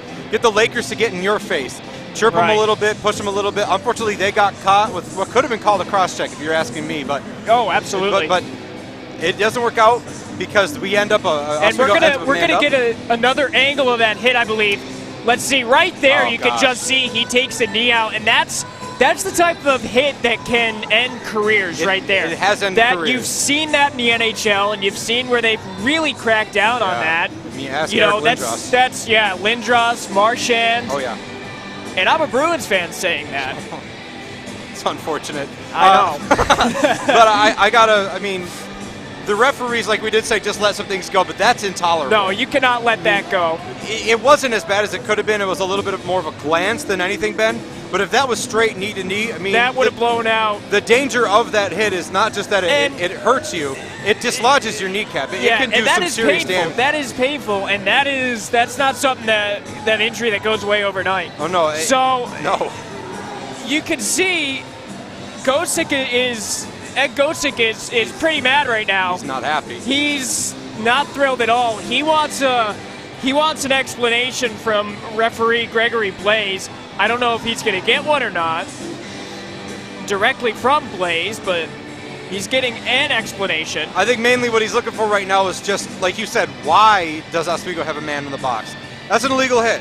And why is it, I mean, if they give him only 2 minutes, that's very gracious. This is something that could have been, maybe, in my opinion, the way that it looked at Tip, the deliberate 5 minutes. I almost wonder if that's what they're arguing, is whether or not that should be a 5-minute major, that knee-on-knee hit. No. Now, I think that what's keeping it from being a 5-minute major is the fact the retaliation. Right. Well, not just that, but the fact that Spink did not go off injured. I think if it was resulted in an injury, you would have seen it like what you would see with a high sticking call, where Sure. if it draws blood, you get the major penalty Sure. there. I mean, yeah, I would agree that would do it for you, but it's a little bit too little too late if that happens. A lot of chirping right now. A lot of white jerseys chirping at that one blue jersey. They're not happy. If you thought Canton was hitting, and the Canton coach is not either. He's relatively angry as well, and you can see he wants an explanation as to why he has two guys in the box, which it's understandable why, because you can't retaliate like that. Crosswell was the one that delivered the hit, and I believe it was Bannister that delivered the cross check at the end, the sucker punch afterwards. I mean, As we get set for the face-off here, waiting to hear the penalties handed out. Oswego is going to be on the power play as far as we know. yeah, we are a man up. We Oswego is are. a man up. And Maybe well, not anymore. Not anymore. Well, potentially, nope, we're not. As that'll be a quick tripping call to Joey Scorpio. We're at even strength. Oh, maybe not. No. Maybe Our not. Oswego man was down. So we're looking it's at a going to be a very much so an odd man advantage, as Connor Tuttle will go to the box for tripping. Funny story about Connor Tuttle, he was on my 4th grade Little League team in Queensbury, New York, my hometown. It looks like baseball didn't work out, but hockey seemed to be just fine It for didn't him. work out for me either, especially that season. Well, we're glad to have you here, Ben. I owed the Little League, the Queensbury Little League batting average points that season. Novik with the puck off the faceoff, so it'll be worked back. Gillespie now. Gillespie fires the shot that goes just wide, and now it'll be picked up by DiCarlo. DiCarlo, Novik, and Gillespie. Gillespie in the corner, a pass in front of the net, can't come up with it, was Browman, now back to DiCarlo in the right circle. Pass over Gillespie, fires that one just off the glass and away. Now DiCarlo with the puck, trying to work it over to Novik. Now Gillespie is not able to keep an edge with that one. Canton player glove. losing his glove there. As Gillespie will work his way, a pass to DiCarlo. Lakers starting on the attack here. Pass. Novik fires the shot, a loose puck that's rifled back down ice. It's a good deflection shot right there. And I'm trying to see, I believe it is 5-on-3, or 4-on-3. No, it's 5-on-3 for the Lakers here as DiCarlo working his way up. A pass going to Novik. Novik back to DiCarlo. Novik again fires the shot. 50 seconds left on the 5-on-3. DiCarlo again. Back to Gillespie, fires the shot, scores! Bobby Orrisk with Sizing. Shades of Bobby Orr in the Stanley Cup playoffs against St. Louis as Josh Sizing gets the goal on the 5-on-3. And the Lakers are up 6-0. Ben, you've been stealing my lines all night. I was just going to say, that was sorry. shades of Bobby Orr, the captain even. I mean, look at Watch this with the stick in the air. And That's just goes picture flying. perfect. That's the same That's picture way. perfect, Bobby Orr. Oh, man. Man. It does not get much better than that, folks, as it's a 6-0 game here, 11:23 left in the second period. It's all decision making. Smarter It is. opportunities to keep the puck and get a better shot on goal, and that's worked out for them all night. 6 times, in fact. Kirkby comes up with the puck as the Lakers start on the attack. Now dumped down off the end boards. Allen will pick it up, work his way around. And it'll be picked up by Vance. Vance with a pass to Sullivan. Now alongside the half boards. Routledge Great losing job. that one and a hit in front of the net. Knocked off was Headland, and now a loose puck picked up by Sullivan. Lakers starting on the attack through the neutral zone. Sullivan again regains control. Kirkby now. Kirkby in the right circle. A pass in front of the net, trying to get it to the block, but he wasn't able to. And I'm sorry, that was Gillespie that's going to get credit for that goal. Either way, There will be a revisement. They come back Isaac to got the assist. Either way, here's Vance in the corner. Pass off, and that shot was Headland, he was not able to come up with the shot, rather. And now that'll be another knee-on-knee hit there, as we're going to have another penalty. And this game is getting just downright dirty in favor of Canton. Well, with as much physicality as Canton is bringing to the table, don't be surprised if the white jerseys start hitting back just as hard. That swagger that they had before has turned into frustration, has turned into anger. They have a comfortable enough lead where now they can play some grinder-style hockey, which is always fun for the home team to see. If we could get a replay on that hit, I just want to see how similar that was to the hit you saw earlier on Spink. I don't think it was as incidental as that other hit, though. No. I think what he was going for was a hip check, and it just went a little bit awry. Curie on the point. Passero again in the corner. Passero working to the point, firing the pass around, and it goes just wide, and now it's picked up again by Molinaro. Now alongside the corner, picked up by Passero. Passero fires the shot through traffic that goes up and into the netting, and out of play. 9:49 left in the second period, 1:36 left on the power play for the Lakers. And it seems like at least half of this period has been played under a power play for the Lakers. Well, at least. I'm not sure if we're even back to even after that initial knee-to-knee hit. No. Vance with the puck. Still in the Lakers scoring zone. Working along the blue line. Onto the point, a pass. That goes over to Molinaro. Now around Passero. Picks it up in the right circle. Passero behind the net. Molinaro again in front of the net. Vance could not come up with a shot. And now into the right circle. Back to Passero. That was Curie. And now Passero with it. Passero again fires the shot that goes bouncing away, and it's batted away and played off a high stick and will be whistled dead. So with 9:17 left now, 1:05 left on the power play here in the second period. We'll go to the neutral zone. Michael Cheraswalo is going to need an explanation from his defense after this. Absolutely. This 6th goal tonight makes him at 30 goals allowed a season. It bumps his goal allowed average up a whole bunch, but that's not even the worst of it. This gets in your head. These games stick with you. And this goaltender, he's going to need his defense to get some sort of an explanation. That'll be picked up by Novik, working his way through the neutral zone into the Oswego scoring zone again. He's not able to come up with it, but it's a shot on net, and Zyzik, a great glove save by Cheraswalo. And it'll remain a 6-0 game with that. It's just looking like Canton might be just a little bit defeated. I don't know if they have any answers. It doesn't even look like they're looking for answers right now. But on the other end of the ice, which we haven't even gotten a chance to really look at all night, Kozakowski owes his defense some Sunny Delight or some Capri Suns after the game. Orange slices, something like that. Stalemate in the corner off that one, and a hit on Broman, who's on the ground trying to play it. And now another stalemate. Broman goes down as DeCarlo comes up with the puck. Great Novik pass. is able to just barely keep it in, but it looked like he skated over, so play will be whistled offside here. 8:40 left in the second period.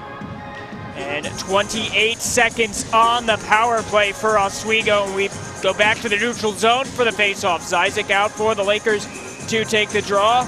And Bannister out for Canton.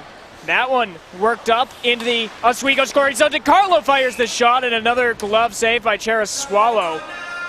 Every single person in a white jersey right now is a threat. And that gets you in your head. I mean, when we talked about Pepper and Kozakowski, they're doing the same thing to him, and they're doing more than peppering him in these 6 goals, Ben. So right now, the defense has to step up. Coach has to do something, and this almost dead special teams unit of that Oswego power play has come 100% back to life this game. Novik with the puck, pass to the point. That's Gillespie. Gillespie over to DeCarlo. DeCarlo back now to Novik again. Novik to Gillespie. Gillespie in traffic. Time running out on the power play. Firing a shot was DeCarlo that goes up and away. Novik will take it, and that'll kill off the penalty.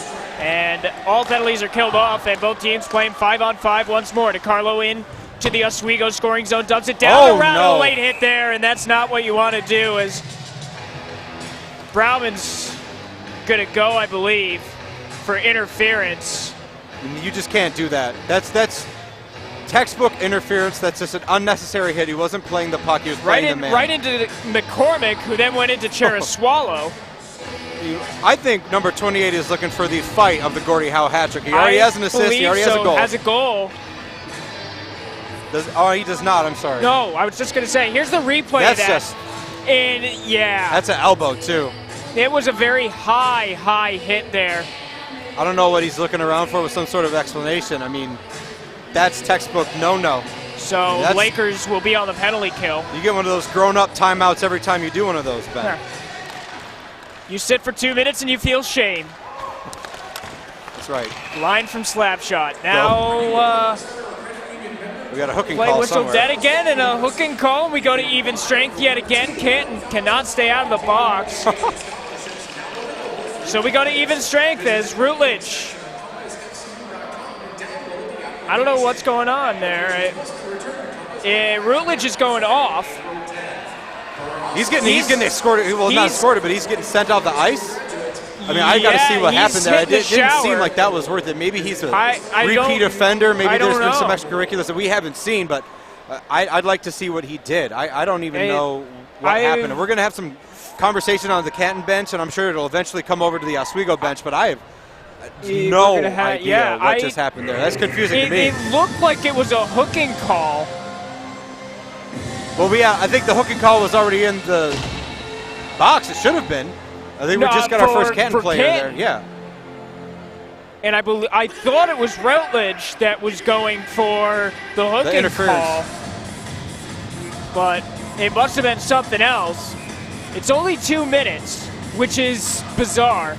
Maybe an equipment infraction? I have no idea. That one sent down the ice, and I mean, Ben, if I'm venturing... Canton thinking they were on the penalty kill there. If I'm venturing to guess, I think that there was a lot going on that the refs saw that we didn't see, some extracurriculars, some words said. Yep. I don't know. I mean, I didn't see anything that would have involved removal, especially after 2 knee-to-knee collisions. I don't really know what happened. It'll be interesting to look back and maybe take a look. Once we hear the penalty come over here.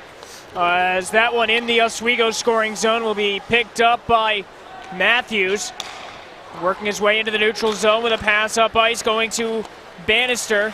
Bannister back to Matthews. Matthews fires the shot and it's blocked away and covered up by Kozakowski. 7:27 left in the second. Unfazed. I'm like, to me, I know I'm not. If I'm in charge of picking stars of the game, first star's got to be Kozakowski so far. Absolutely. Everything cycles around that crease right there. That's your anchor. That's your quarterback, essentially. If he plays good, the rest of your team plays good. And right now, we have a good goaltender for what feels like, no disrespect to any of the other great players on the team, first time in a long time. That'll be worked into the Oswego scoring zone, and Tuttle will intercept for Canton for the ruse, and it'll go to Scorpio. Scorpio working his way into the Oswego scoring zone and pass. Hooking in a game misconduct, I have not heard that before. That was for Rutledge. I've never heard hooking get combined with a game misconduct. Here's Scorpio in the Oswego scoring zone still. LeBlanc picks it up in the corner. Really interested to know what the misconduct I want is to as well, as Allen fires a shot that's a save made. I mean, you rarely get those calls because game misconduct can be whatever a ref wants to be. So that might be what we're seeing right now. He's just sick of his attitude, sick of what he's doing. Yeah. Throws him out the ice. Or game misconduct is usually called something else. Knee-to-knee, hooking, high-sticking, something like that. But usually a roughing call, I don't know. I've never seen a game misconduct lead to a removal. Right. Or a hooking call, rather. Game misconduct always leads to a removal, but a hooking call I've never seen. Farabee, a pass up ice as Canton trying to start the attack. He'll regain his own possession there in his own scoring zone. Farabee still skating with it. A pass that goes awry and picked up by Canton again, then in the neutral zone. Slick flip by Gillespie right there. It was. Shepard picks it up, and it's intercepted and blocked, rather, by Gillespie. And now Farabee trying to fire the shot, and he's tied up with Novick in the corner. Or excuse me, Vance, rather. Allen working his way up as the Lakers trying to start the attack with a pass to Gillespie. Gillespie lofting the saucer pass over into the corner. Zizek will pick it up, and now Lewis gets on the ice. will pick that one up for Oswego. Now a loose puck is whistled dead for some reason. I don't know if there was a penalty or if he just lost sight of the puck. Either way, play is whistled dead, so... Quick little shout out to Connor Vance, sorry. Yeah. Quick little shout out to Connor Vance. Scoring opportunity that easily could have been awry. Give a Kozakowski a little bit of a ruffle. Playing great face-up, textbook defense. Novik takes that and dumps it down to the corner. Lewis will pick it up. And now Kirkby in the right circle, or in the right corner rather. As both teams at even strength here. 5:30 left, and then Got a holding call on the wall this time. We got a fight right in the back corner. In the corner. Here we go. We knew this was going to happen. Lewis, the new kid, and I can't tell who he's going after. And who's in the corner with him? Mac Lewis looking to hit him like a Mack truck. You've been waiting to say that all night. Oh, you're so right. Shout out to Mike Gross for the recommendation. Love you, buddy. I can't tell who he's tangled up with there. It looks like it's Hinsenberg's. Hinsenberg's is going to hit the showers, and I can imagine they're going to give Lewis the same fate. That's their captain. It is. Luke Hinsenberg. I mean, a lot of people, not hockey people, might say, well, this is an unnecessary thing. I would beg to disagree. Here's why. Can's getting in your face if you're Oswego. They're getting in your grill all night. Lewis is not getting a misconduct off of that, surprisingly. Let's watch the replay here, and you can see 5 seconds, 6 seconds, and then a sucker punch comes in. Yeah, well, he was getting held the entire time. Yeah. I mean, at least 10 seconds, Lewis was being held along the corner boards. To go back to my point, Can keeps pressing you and getting in your face. A little bit of dirty shots. I mean, not blatantly dirty, but they're getting on that edge. They're getting in that area where they're in your face. Somebody's got to answer. You got to let them know that this is your house, this is your barn. You're not going to let these guys do this to you. And I got to say, good on Lewis for not retaliating for the most part. Oh, no. After that sucker punch. If I were Lewis, I would have hit him right back. I'm sorry. That's just me as a hockey player. It's those. Remember in high school where they used to tell you if you swing first, you can swing back and not get in trouble. Not necessarily true. Case, no. But always let that guy make that first move. Let him set the tempo. If that guy wants to throw and go for it, let him. And he's the guy who ended up with his helmet on the ice. If you look, I think Hinsenberg has been looking for this all night because he's been skating around and he hasn't just had the puck on his stick a lot. No, just looking like he wanted to start trouble, but I think that was the last of the desperation plays. Yeah, he was able to here, and I can't tell if he was,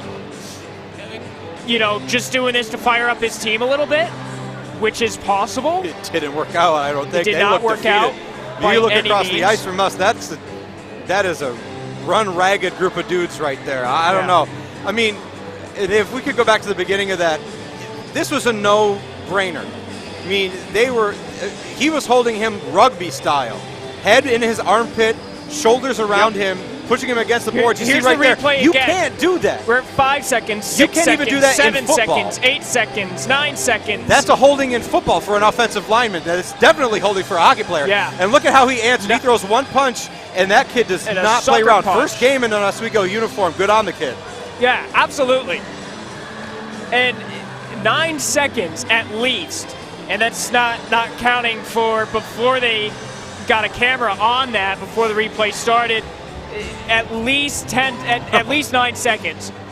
And a long power play for Oswego here. Not what Canton wanted. 5:30 left in the second period, and what has been a pretty chippy game. Yeah. Brutal to say the least for Canton. Not what they wanted at all. Well, this I think is exactly what Oswego needed. We went into this talking at the beginning. This is likely going to be a loss. We weren't very high on the guys.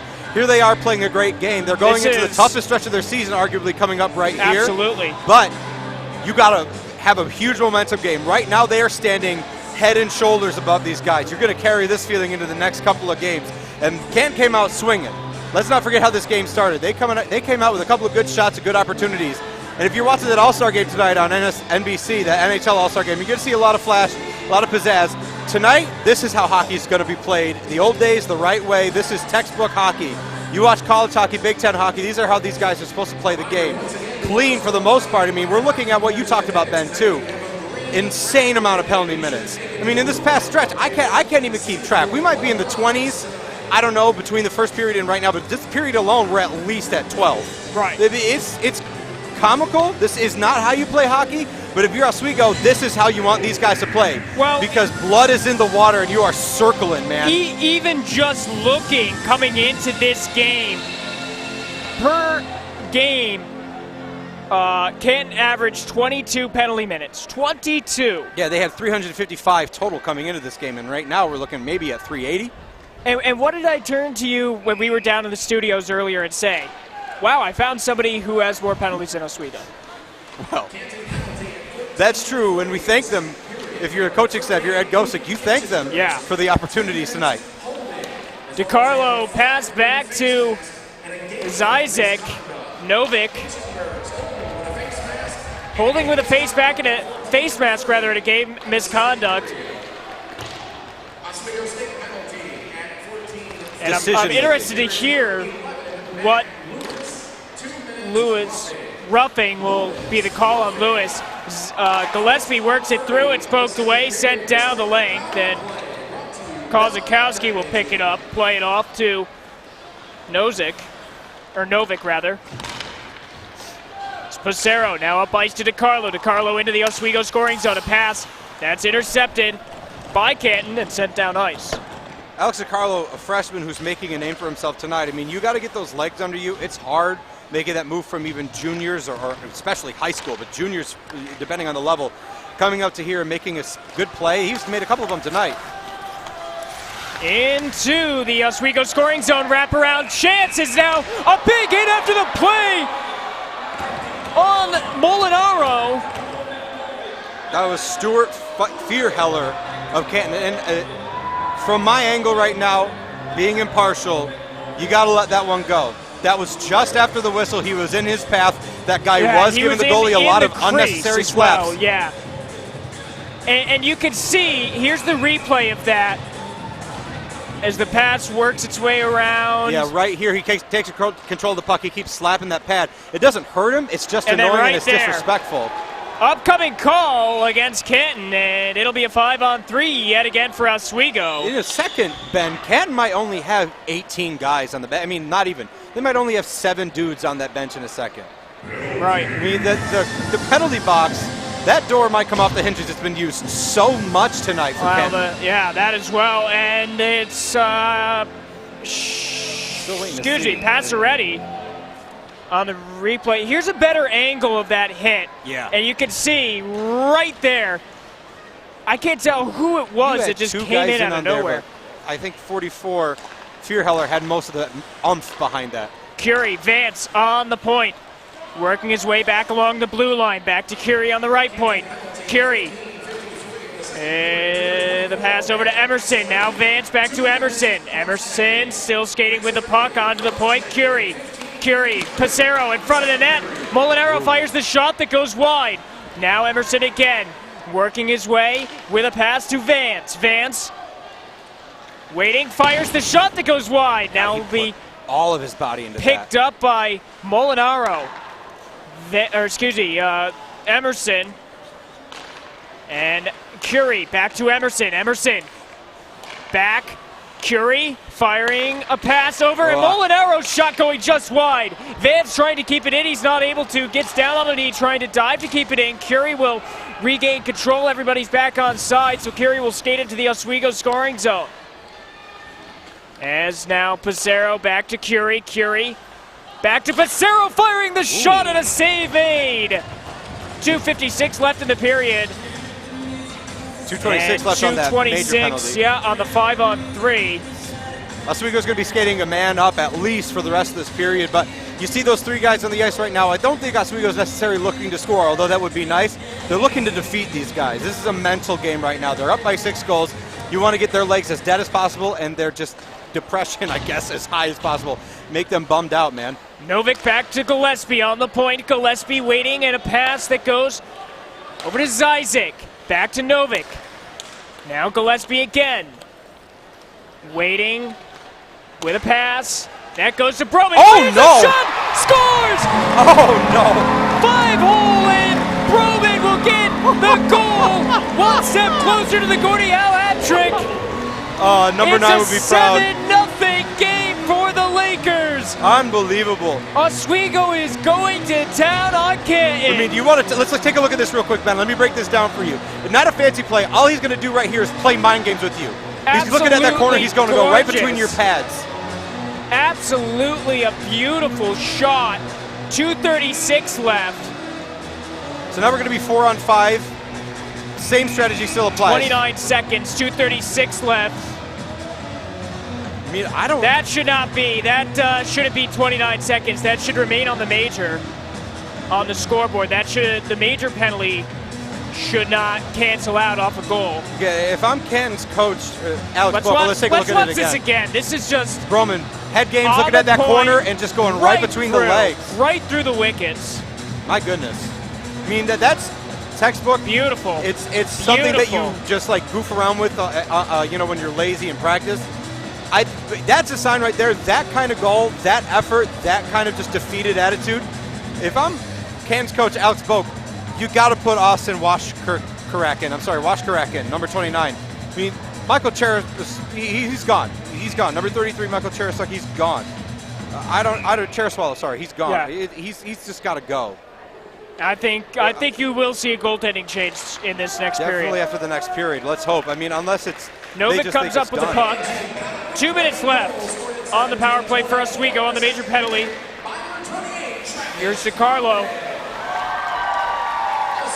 A pass in front of the net. Broman trying again for another goal. Zizek will pick it up. DiCarlo down to the point. Novik to Gillespie. Back to Novik. Novik back to Gillespie. Gillespie working his way through traffic. A pass that's blocked away, and now it'll be dumped down. 1:30 left on the power play for the Lakers on the major penalty, as Novik will pick it up and work his way through into the neutral zone. A pass to DiCarlo into the Oswego scoring zone. Zizek unable to maintain control, so it's dumped down again into the corner. This is what you want. You want to get the guys, everybody involved, let them know what the taste of scoring a goal is. Get that rush, and let the other guys who don't score a goal get jealous. Everybody has to get involved. The wealth distribution has to get higher for Oswego. Emerson working his way through. A pass to Molinaro. Molinaro behind the net. It'll go over. A pass that's wide and away. Pissarro picks it up. Vance in the corner, pinned up, is not able to maintain control of that one. 48 seconds left on the power play for the Lakers. Now a stalemate in the corner. As we wait to see who comes out with it, and it'll be the Lakers who come out with it. Pissarro picks it up in the right circle. Back to Curie. Curie, Pissarro on the point. Pissarro works his way up, fires the shot, and a loose puck in front of the net. As Emerson fired that shot in, and Cheraswalo holds up with 57 seconds left here in this second set of 20 minutes. 27 seconds left on the power play for the Lakers. And what we're seeing right now, this defeated attitude, is some of it. Being defeated is some of it. I mean, there's still 20 minutes left. We have seen weirder comebacks, I'm sure. But their legs are tired. They played on the defensive end the whole night. And any hockey player will tell you, that's where your legs get the most tired, is playing back like this. Solo, a pass. Back on the point now. Fires the shot that goes just wide. And now a loose puck, and held on again by Cheraswalo. 10 seconds left on the power play for the Lakers here. And 41 seconds left in the second period. And we have a stoppage for a frozen puck. We will wait for the faceoff. Kirkby out at center ice for the Lakers. A lot of chirping happened by that bench right there. For the Ruse, a pass going in front of the net. Picked up by Sullivan in the corner, sent around. Chase after the puck as both teams at even strength here, and a big hit alongside the half boards. That'll see a penalty for the Lakers. LeBlanc will go to the box for tripping he here. Didn't even hesitate. He knew exactly where he was going to go. 22 seconds left. I mean, so we'll have carryover time into the third period. Was that a little unnecessary? Maybe.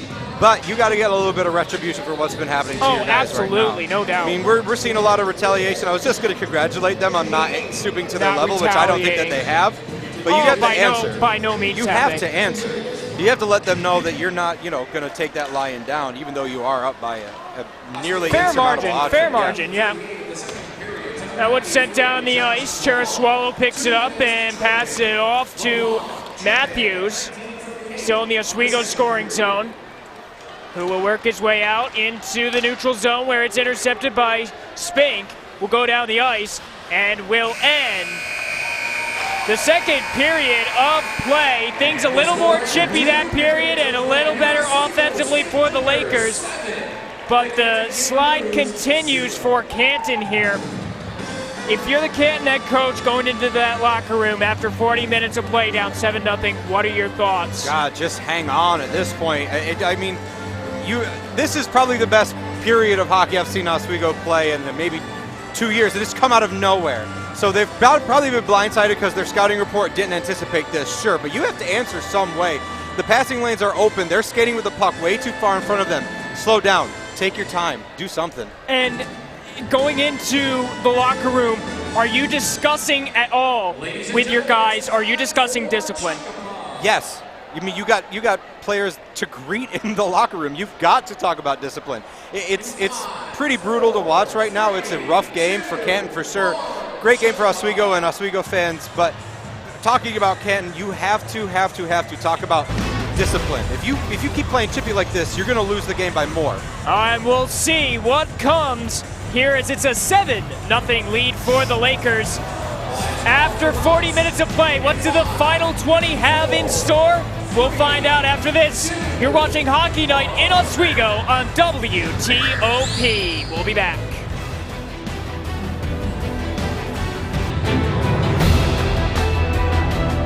Welcome back to Hockey Night in Oswego on WTOP 10. Here in the second intermission, the Lakers have shot out to a 7-0 lead, 3 goals in that second period. Once again, alongside Pat Machado and Brandon Ash, I am Michael Gross, and I'll tell you this much. The physicality in this game has been absolutely off the charts. I mean, to say the least. You've seen some of the best back checking we've seen in a while from both teams almost. They're really hitting hard, and I mean, I said before, the physicality is going to lead to penalties. I mean, it really did happen. Obviously, plenty of penalties that we're going to talk about soon, but 2 power play goals, both one by Gillespie and that one as well. So really, the power plays have helped Oswego big time in this second. And when you're leading a team by 7-0, 31-13, the shots on goal margin, this is something that's going to happen. And I think the referees have done a poor job in controlling the game. Some of the penalties that were handed out got both benches angry at a situation that could have been just wiped out with a 2 washing out penalties. As we take a look at some of those hits in the period and after the whistle, and eventually Mac Lewis got into a little skirmish, which led into one of 2 game misconducts for the Canton Kangaroos. Heisenberg's was thrown out with the fight on Lewis, and the Routledge was also given a 2-minute minor for hooking, and it was announced in the arena as a 10-minute game misconduct. We got confirmation from Athletics that it is indeed a game misconduct and not just a 10-minute penalty where he was sent to the locker room to serve the rest of it since it was under 10 minutes. So the Canton Kangaroos are now skating with 15 players as opposed to 17, which is your normal, which is a huge manpower disadvantage moving forward. Well, as you said, there's been some post-whistle shenanigans, if I might put it that way, but there's also been a party in the sin bin. It's been the amount of penalties. How many did you have there? At least 6 or 7, right, for Canton that period? Definitely over 20 minutes in penalties over the course of the period. Adding up the game misconducts, you're probably pushing closer to 50. So the referees need to get a better job controlling the game, whether it be taking a man off on each team or perhaps even giving a game misconducts to Oswego's side, because at this point, Canton's going to keep up the pressure, but Oswego will always answer the bell. That's just how they work. Well, Brandon, there's been a plethora of physical plays, but there's also been a plethora of goals. 3 scored by the Lakers, another empty period for Canton, but take us through those goals. Oh, I mean, it really was something else. We're going to start off with the Gillespie goal. Just a great look by DiCarlo, puts it behind him. Gillespie streaking down. Look at the second one here, left side, and somehow the look right there. They said that Gillespie got that one. Zizek was down there, everyone around him, Broman, just sitting there again, right place, right time, as we've talked about enough. Another one on the power play as well. And Oswego's just finding open ice, and that's really the best way to play, is just, try to deceive your opponent, get to where they're not, and look at open shots, and that's exactly what they were able to do. And we're starting to see players that made a big impact last year begin to find their footing here. Gillespie back on the multiple scoring. He has 1 goal and 2 assists for 3 points on the night. Roman has a goal and an assist. But how about the freshman, Alex DiCarlo? 3 helpers in this game, notching a goal in the first period. He now has 4 points on the night, leads the Lakers. And right now, he's just playing lights out. Well, last night against Cortland, DiCarlo kind of looked a little out of place, but then again, the entire team did. And coming in tonight, 7 goals in 2 periods so far. DiCarlo with 4 points on the night. It's incredible thus far. Hopefully he gets to do more in the third period, but we'll go to a quick break real quick, and we'll come back right here on the Perch. You're watching WTOP 10 Hockey Night in Oswego.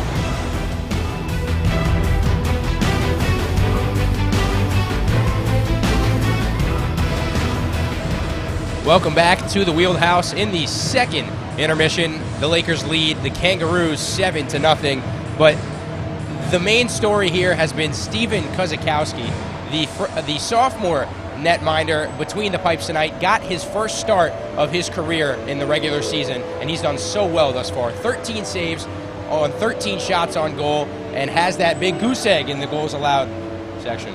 And if you remember the total from the first period, 10 shots on goal in that period. So Kozakowski is not really having much work to do, but when he's called upon, he is there for his team to either make the routine stop or flash the leather a little bit. The one point that we've seen Canton really begin to threaten this Oswego defense was on the man advantage, and they're going to have a minute 38 of carryover time moving into the third period with LeBlanc's tripping call just at the end of the second. So Kozakowski should see a little bit more action at the beginning of the final stanza. I mean, you see Kozakowski, and what I see differently than his play between Hansen and Richer is that he's a lot faster to the puck. It looks like he's moving laterally a little bit better than both of them, and I think that's why he's really keeping in Oswego. I mean, not keeping in, but keeping in that goose egg. This looks like a football score right now.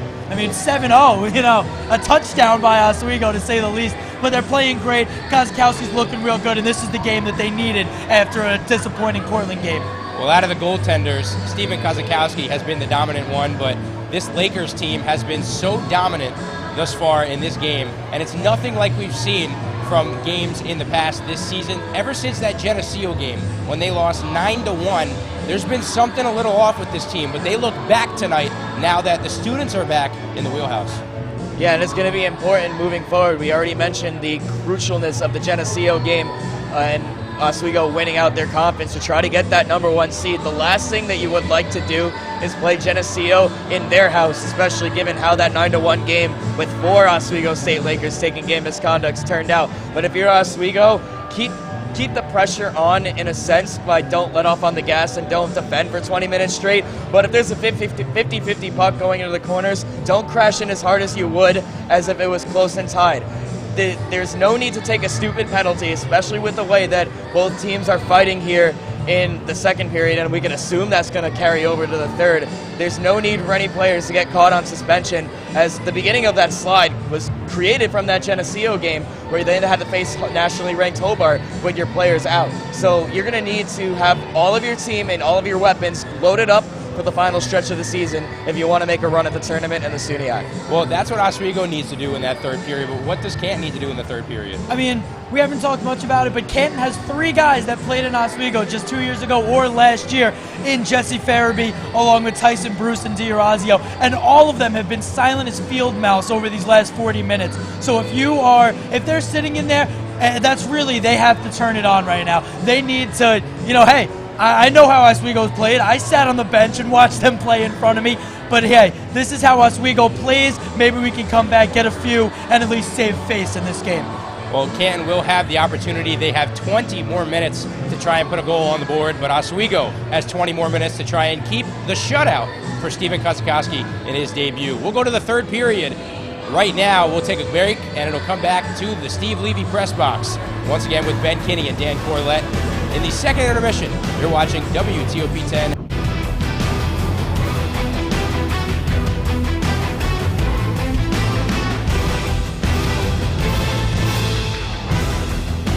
It's 7-0, the score here heading into the third period in favor of Oswego. Here at the Murano Campus Center, Ben Kinney and Dan Corlett, thank you.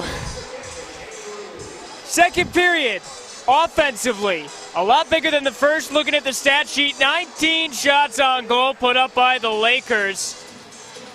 What are you looking at for this third period? Well, the refs don't even want to be here. There's not really much point to play this, and it's getting chippy. For me right now, what I'm expecting is not a lot of goal scoring. I'm not expecting a whole lot of action in front of the net for Oswego. Not necessarily playing prevent defense, but absolutely puck control, smart decisions, making sure that they can't capitalize on your comfortable position in the game. Now, am I looking for something in particular? Am I predicting something? Kozakowski is going to face a lot more shots this period. Going to be a lot more frustrated, wild shots coming from Canton on breakaway chances. Expect to see that, but I definitely expect to see Oswego set up that comfortable offense that we saw for most of that last period. Absolutely. Oswego, a minute 38 left on the penalty kill off the penalty to LeBlanc. As we'll get set for puck drop here. Possibly. We have the puck. And we're set to go. I think we're Final clarifying. frame of 20. Something. Face-off will be won by the Lakers. Allen skates back and dumps it down. As Canton will start on the attack here, picked up by Matthews. And now worked into the neutral zone by Matthews. Into the Canton scoring zone as that one goes up out of play. Early on, we have a whistle here. And one thing we're watching, just like last period, we were talking about this in the intermission, is discipline. Yeah. You know, you saw that last period. Sorry. No, you're fine. That's definitely something that's happening. We have an issue on both sides with penalties throughout the entire season, but Canton definitely more so, and it shows tonight. Oswego taking advantage on that power play that a lot of our experts here at WTOP kind of deemed dead going into this game. Absolutely. Loose puck in the corner, picked up by the Roos. On the point, that is Headland. A pass to Matthews. Matthews back to Headland on the point in transition in the Canton scoring zone. Matthews fires the shot that goes off the end boards and away. The rebound shot is knocked aside and play will continue. Farabee was the one who came up with that shot. Matthews, a blocker save there by Kozakowski. And now 40 seconds left on the penalty kill for the Lakers. That one dumped around. Sullivan will pick it up.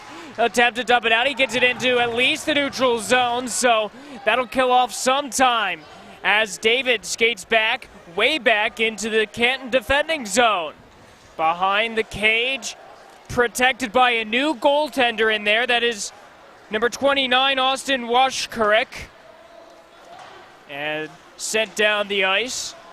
Picked up by David. Matthews fires the shot. That one's blocked by Emerson, trying to get it out. Spink. And now Spink, a breakaway chance. Here he comes. Fires the shot, but a save made by Washkurek as penalty time expires. Tried to pull that Sidney Crosby move off on him. They almost had it, but those two shots right there, 3 if you count the one that was blocked. Kyler Matthews and hit. Watch the replay here. Yeah. Trying to get it almost got by Washkurek. Not nearly enough patience on that. You could have waited and see if you get that angle off, because Washkurek wasn't going with you at all. He had that open window if you waited just a little bit longer. And hit along the corner. We got a penalty upcoming. That's going to be I'm going to say that's hitting boarding. The numbers. I'm looking for the call, or for the sign. Same thing. And player comes over to him laughing about it. I mean, this is just routine. This is for this team in the blue and gold right now. And I haven't seen. Gotta check. He looks okay. What it was, yeah. Molinaro was. I mean, was it Molinaro or Gillespie? I think it was Molinaro. If we could see, I mean, I think it was 19 Molinaro. But what you saw is stick in the numbers pushing towards the board. Stick in the numbers, always illegal. Stick in the numbers pushing towards the boards. That's going to get you either in the box or in the locker room. He's lucky he's not in the locker room right now. That one will go to Novik and sail into the corner along the Almost took that off the box. face. Yeah. Kozakowski plays it. DiCarlo in the neutral zone. Up ice. Great saucer pass. Roman. Wraparound chance. Now back to Novik. Gillespie in the corner. Firing the shot that goes off the pipe and away was DiCarlo. That was and pretty. now That in was the pretty. corner again. They practiced that in NHL a bunch of times. NHL 20. On the point, Gillespie. Waiting, and a pass that goes over to DiCarlo. Back as it's dumped down by the Roos, and Oswego goes in for a change here with a minute left on the power play. Canton just cannot seem to cut off those passing lanes that Oswego is finding open, and that's a nice change of pace. Especially on the Oswego power starting play. on the attack, dumped around into the corner. Here's Emerson. In the corner, pass to Passero. Passero back to, excuse me, that was Molinaro. Had it there, and now Curry, Passero, up ice to Vance. Vance works his way into the Oswego scoring zone. A pass going to Curry. Curry waiting and fires the shot that goes wide and away. Now Vance again. Vance to Molinaro. Now Passero in the right circle. Waits. With a pass to the point, Curry. Curry, Passero. And now, that was Molinaro again. Passero. Back to Curry. Back to Passero now on the point. Even strength for both. And Got a slashing call right there. interference or slash there, not called. And now a wraparound chance and a loose puck in front of the net. It'll be Curry coming up with it. And now that one will be poked away. We got a 3-on-1 down chance. ice. And now an odd man rush up coming for the Roos here. And a great shot and a goal. Off the crossbar, past Kozakowski. Went into the butterfly. He should have stayed up, but it's a 7-1 game now. Still in favor of Oswego. First goal of his career, got to get it out of the way. But I mean, my goodness, what a pretty snipe! What a yeah, But McCormick. and talk about Connor Vance coming back, laying down, trying to cut that passing lane off. Here's Look the at this right replay here. of it. He lays down, trying to cut that passing lane off, and the player just snipes in the top corner. That's good defense on the part of Oswego. That's the first glaring mistake that Oswego may have made all night tonight, and Canton takes good advantage of it. But Yeah. on a rookie goaltender, Up no ice, less. here's LeBlanc on the odd man rush, firing the shot, and the puck is loose, and now the wraparound chance on an open net that goes just wide. And now here's Kirkby with a pass over into the corner, LeBlanc. LeBlanc still with the puck, fires the shot, and it's loose in front of the net as it goes just wide. And now Canton will pick it up, and a There we big hit in the go. corner, and then behind the net as play continues. This is what the people in the wheelhouse came to see, some physical third period hockey, man. Absolutely. I mean, that's Tuttle in the corner. Almost losing that one. He does lose that one to LeBlanc. three and pretty now, impressive hits by Tyson Kirkby in a row. Sorry to cut And you off. Annucci fires the shot that's off the, sounded like it went off the crossbar, maybe the post in a way. And now the Roos will start the attack. Durazio pinned up along the half boards. It'll be poked free now. The Lakers will regain possession. And now we got another scrub going on right along the bench there. It looks like possibly, I can't tell if it's Kirkby. I know it's number 10 for Canton. That's Kyler Matthews. And he's think it might another be one Josh you've LeBlanc. seen be chippy all night. It's Josh LeBlanc right back It's there LeBlanc, getting into it with yeah. him. Got to see what happened there to make a decision, but Matthews is going to the bench. LeBlanc might be going to the box. We'll see what's going on. I mean, and we were talking to our chief engineer. LeBlanc is going to the box. Yeah, we were talking to our chief engineer, Curtis Cady, during the intermission. He said, whew, that second period was a long, long period. And not nearly as long as this period is going to be. We got a lot of frustration, a lot of physicality. Ed Gosick is looking for an explanation there as to why LeBlanc is getting the penalty. And I mean, so are we. I didn't see what happened exactly, but I mean, you can see Carter Allen is out talking with Gregory Blaze, the referee, one of the referees tonight. Josh LeBlanc and Tyson Kirkby, both on that fourth line, both playing that grinder role, getting really physical. I mean, 3 really solid hits in a row by Tyson Kirkby. Then Josh LeBlanc getting into that altercation. If anybody has seen the movie Signs, just a little reference. Here's the replay right here, and I can't tell. Either way, LeBlanc gets the penalty. It's awful close there. Isaac working his way up, gets sandwiched in between Shepard and I believe that was Bannister. But what I was saying, Josh, I don't want to let this Signs reference go to waste. When Mel Gibson tells Joaquin Phoenix to swing away, I'm pretty sure that's what head coach Ed Gosick told the Lakers, to swing away. Now it's time to get that frustration out. We're in a comfortable place. Let's play some physical hockey today. You were chomping at the bit to say that one, and I could tell you've been all night. Move, children. Vamonos. What a great movie. Puck works into the Canton scoring zone, but it's poked away there. The Lakers starting on the attack on a near man rush opportunity, where it's poked away by D'Orazio. Skates into the neutral zone. A 4-minute penalty, I should add, a double minor on LeBlanc. I did not hear what it was for. I don't hear what it's for, but I saw it, and it was not a double minor. It was not worth a double minor. And if it was, why was the other guy not involved at all? Exactly. That one going to be dumped down here. And the Lakers going to be put to the test with this one. Still a 7-1 lead here with 13:35 left in the third frame. A loose puck deke right there, but you don't need to do that. You lost control. That was lazy. Dumped not lazy, down. but it was just reckless. And played by Washkurik with a pass up ice that's intercepted by the Lakers. Molinaro in the neutral zone. A pass that goes loose, and now Lewis chasing after it. He's got to be careful here.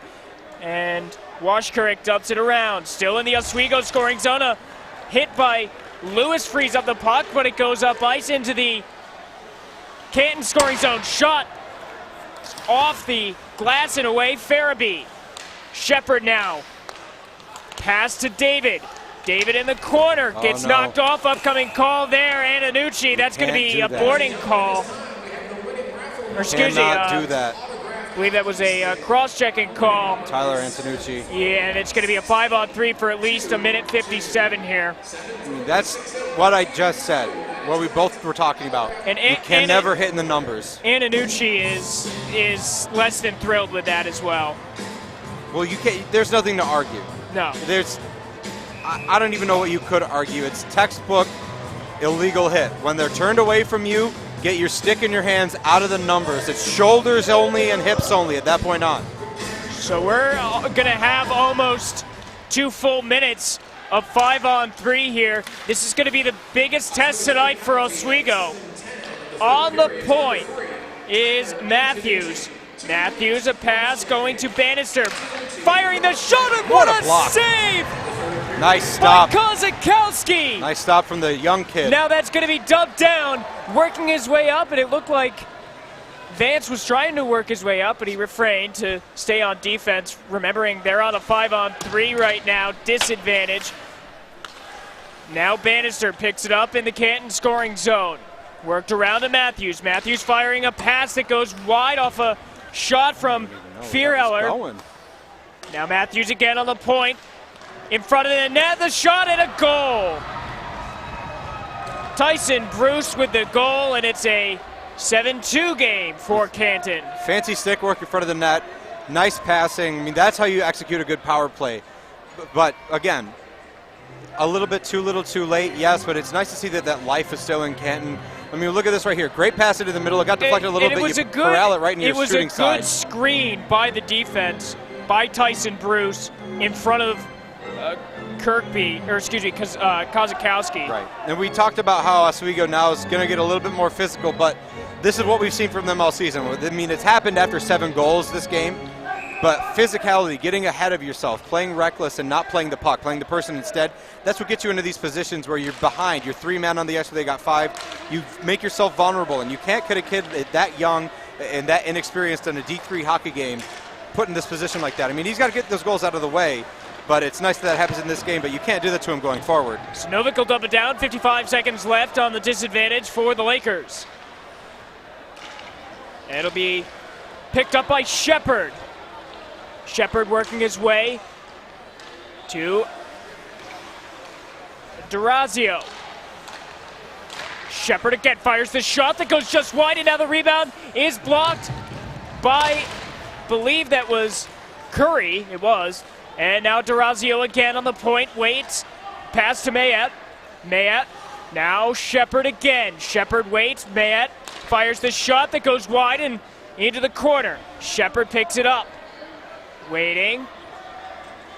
Pass to Mayette again, and now the corner. It's worked around. 10 seconds left on the penalty kill for the Lakers. Great job on the boards right there, not giving up. I mean, it is easy to get mentally frustrated after a couple of penalties and a couple of goals. Huge hit, way to answer. Big hit. My goodness, Mitch Emerson. Penalty. My goodness, Mitch Emerson. His bell has been rung. Goodness. As someone notify the authorities. D'Orazio lost an edge right there. Working the puck into the neutral zone and into the Canton bench. Draped over him a little bit. 10:32 left in the third period. A neutral zone draw. I think right now, if we're not going to see a really long game, we're going to see a period right here. We're going to see a really quick period. We're either going to have no penalties or we're going to have a line brawl at the end of the period, and something's going to happen. I think it might be the latter. We'll Antonucci, pass up ice, and a big unbelievable hit on Broman. Almost going into the penalty box. That's not the guy you want to do that to. Down ice Point it goes. Proven. There it is. Antonucci, Zyzik now picking it up as the Lakers starting on the attack. Broman now working his way into the Lakers scoring zone. Back pedals a little bit, and now Gillespie will pick up the rebound in the corner, but it's checked off by a couple of players, and Broman again, he's getting awful chippy. God, he's a bully, and I love it. Goodness gracious, that's old school hockey. That's the kind of body. It is. It's the kind of body coaches watching an want. upcoming call here. I can't tell who it's. I believe it's going to be against. No upcoming call. I lied. It was an offside call. DiCarlo now working his way up, and down ice it goes. Passero trying to get the puck free. He doesn't in the corner of his own scoring zone. It goes back and is picked up by Petrick. Petrick almost has that one intercepted there, but it's up to Bannister now into the Canton scoring zone, where the puck is then lost. Going back to Crosswell. Crosswell in the neutral zone. It's dumped down after it's picked up by Vierheller. Now a shot that's fired by McCormick is held on. 9 minutes, 11 seconds left here in the third period. If it seems quiet to you guys at home watching, it is because it is quiet in here, but you can feel it's tense. There's a lot of heat coming off the ice right now. No jokes about that. Everybody's waiting for something to pop off, especially that hit on Broman. You knew he was going to go look for somebody, and now it's just a matter of time, I think, before the roof blows off this place.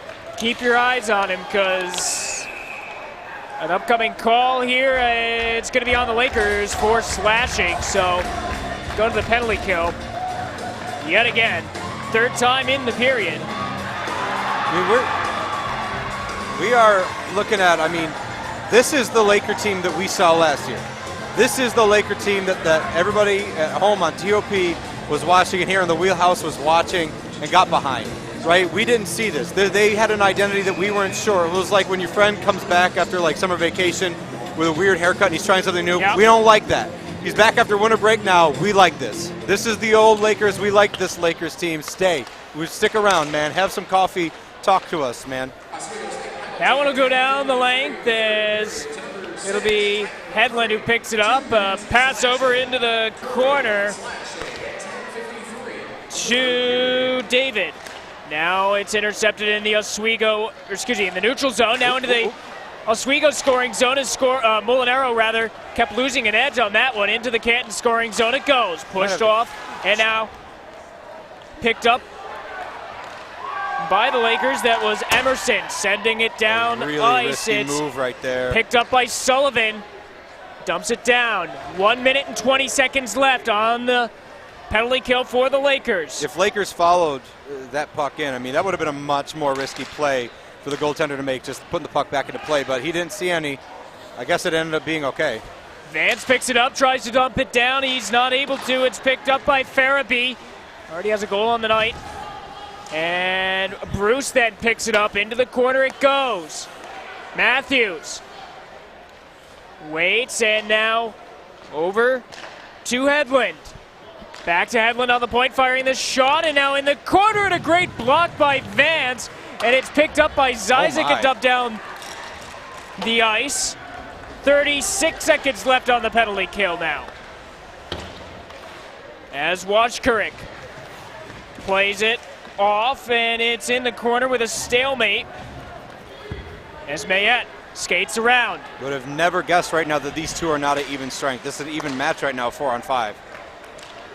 It is, actually, now that you mention it.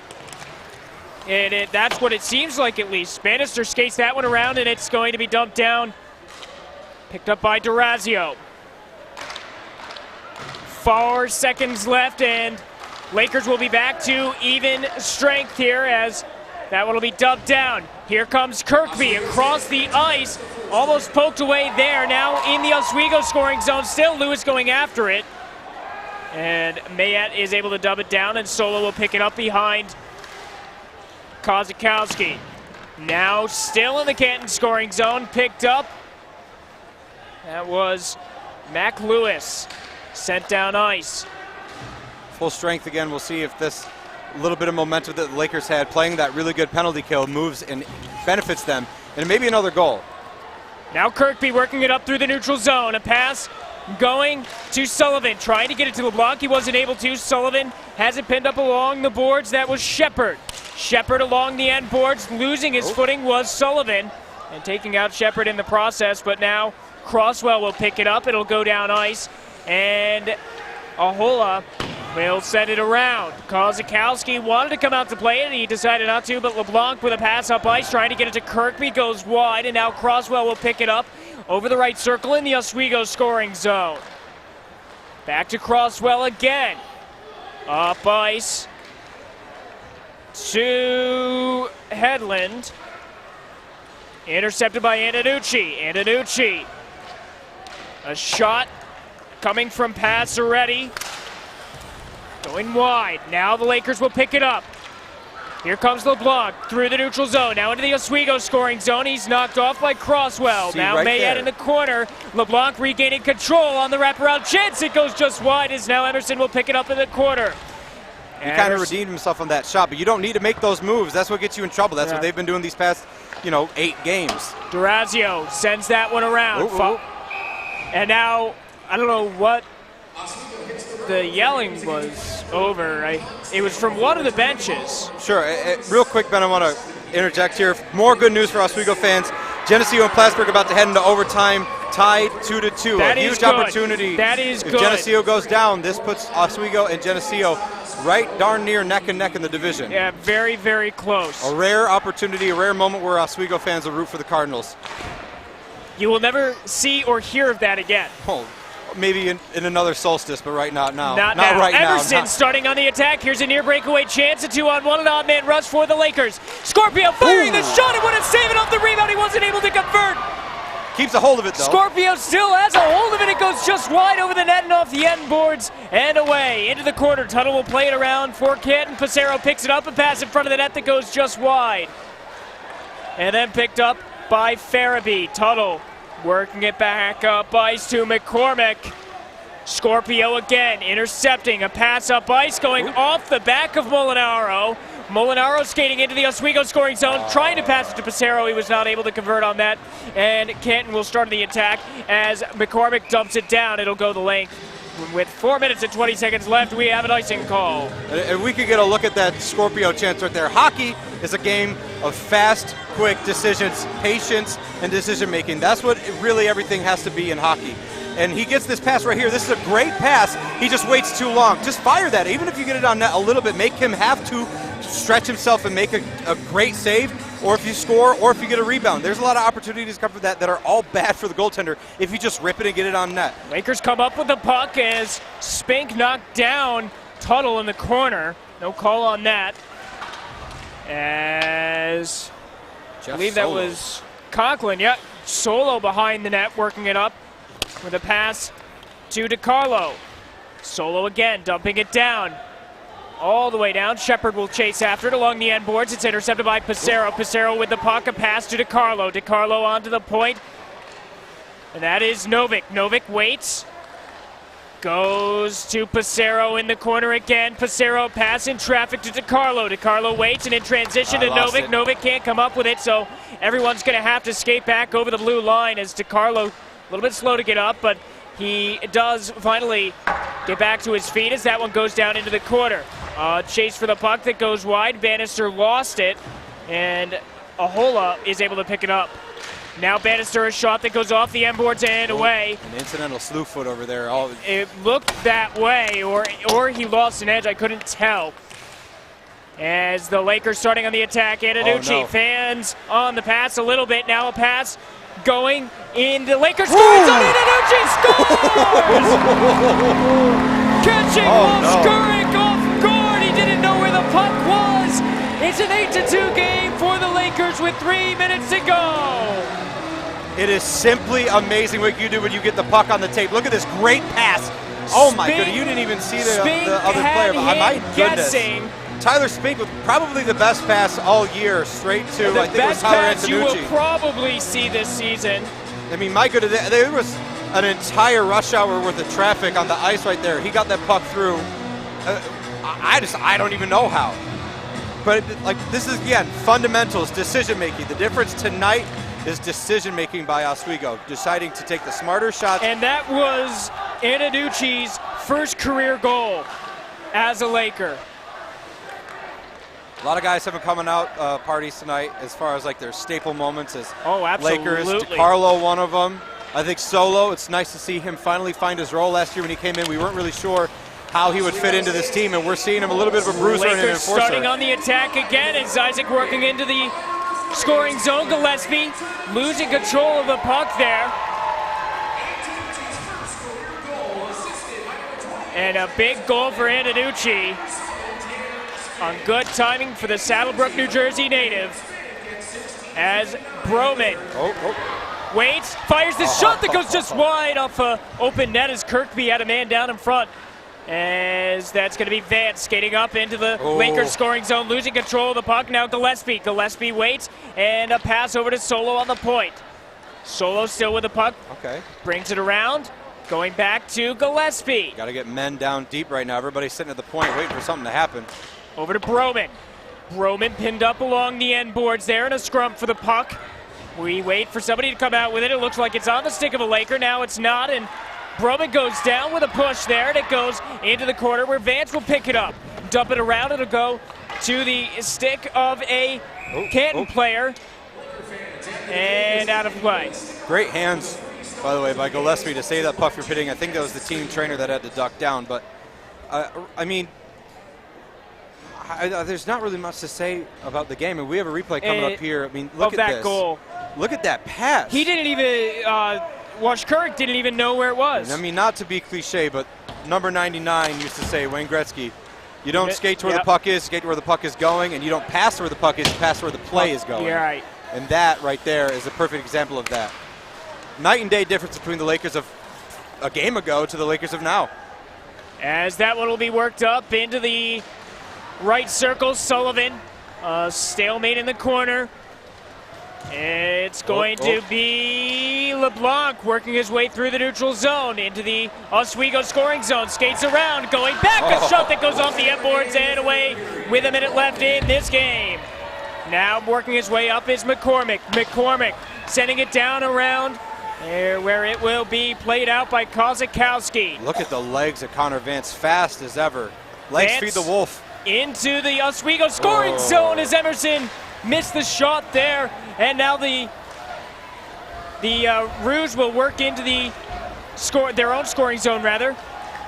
Now up to Molinaro. Molinaro pass over Emerson. Emerson skates around an open net, and the chance there, and it goes just wide with 25 seconds left. Now Shepard on Novik.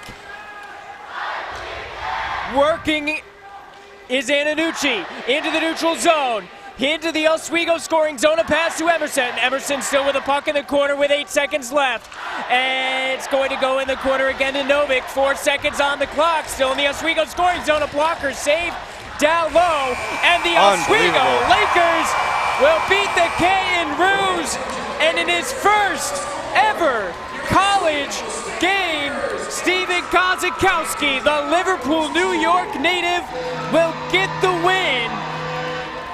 17 shots faced, only allowing 2 goals. What a way to start your career. Yeah, and shout out to a fellow Liverpool native, Kozakowski, on the shores of Onondaga. Hail the orange and blue. But, I mean, he played an incredible, incredible game. It didn't hurt that his defenseman really stepped up for him today, cutting off passing lanes, cutting off paths that the players were getting into. I mean, getting their sticks out of the way with the hips. That's great. It's textbook hockey. This team played textbook hockey. But let's not let this get us all, high and mighty right now. A lot of really serious hockey left to play. Right. Like we said at the beginning of the game, this is a nice win. This was a nice game to have won.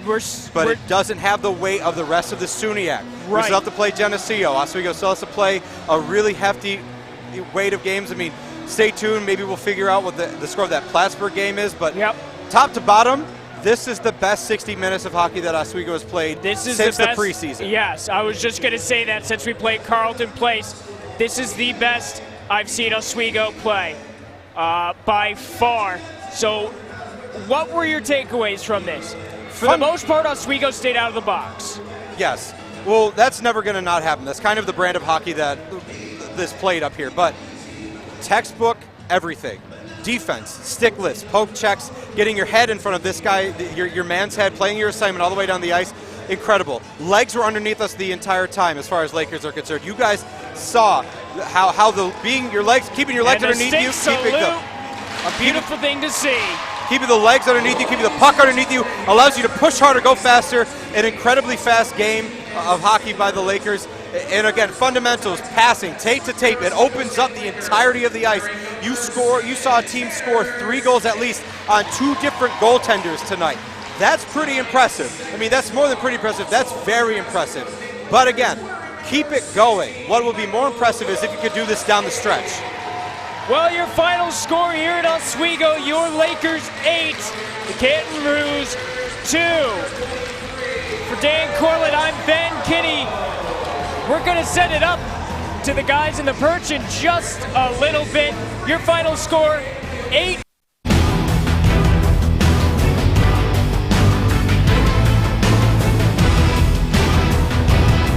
Welcome back to Hockey Night in Oswego here on WTOP 10. Final score, the Kangaroos 2, the Lakers 8 here after the game. Welcome to the post-game show alongside Pat Machado and Brandon Ash. I am Michael Gross, and what a game. It was 8-2 the final score, but it was really led by netminder Steven Kozakowski on his first collegiate start. But let's look at that game summary. I mean, as we were saying before, you can already see 20 extra shots for Oswego there. Power play did fantastic, 3 for 8, just bringing that up. They definitely weren't the best on the power play, but didn't show tonight. Face-offs, an extra 21 wins for them as well. For Oswego's 48-27. But as we were talking before with the 3 stars of the game that hockey loves to do, Kozakowski was left out of that. Kid went 19 for 21 in his opening game. It's over 900. So I believe that Kozakowski deserves a star for the way that he played tonight. And unfortunate goals.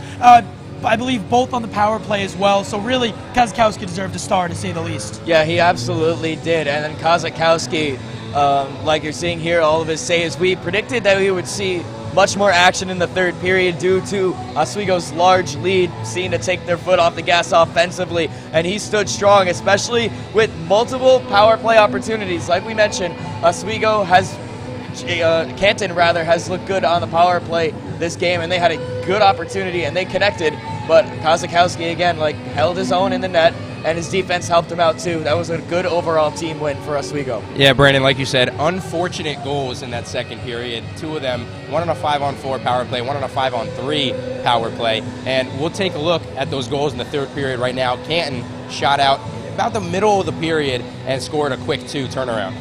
I mean, really was, as you said, hopefully we can pull them up here, but we will, we'll see, obviously, hopefully. Yeah. All right, well, yes, here goal, we go. Yeah. Well, here's the Lakers scores, so hopefully we can get those goals like we said, though. But yes, Gillespie, 4 points. DeCarlo, the one that got the third star of the game. First star of the game was DeCarlo. Spink put up 3 points. Broman, 3 points. Pissarro, Zizek, Novik all with 2. And Antonucci and Vance, 1 point. Antonucci, his first collegiate goal as well. And, all we can really say, just more goals coming. Pissarro there. But we just go through all the goals, I guess. Bounce in when you want to, guys. Yeah, That was DeCarlos there.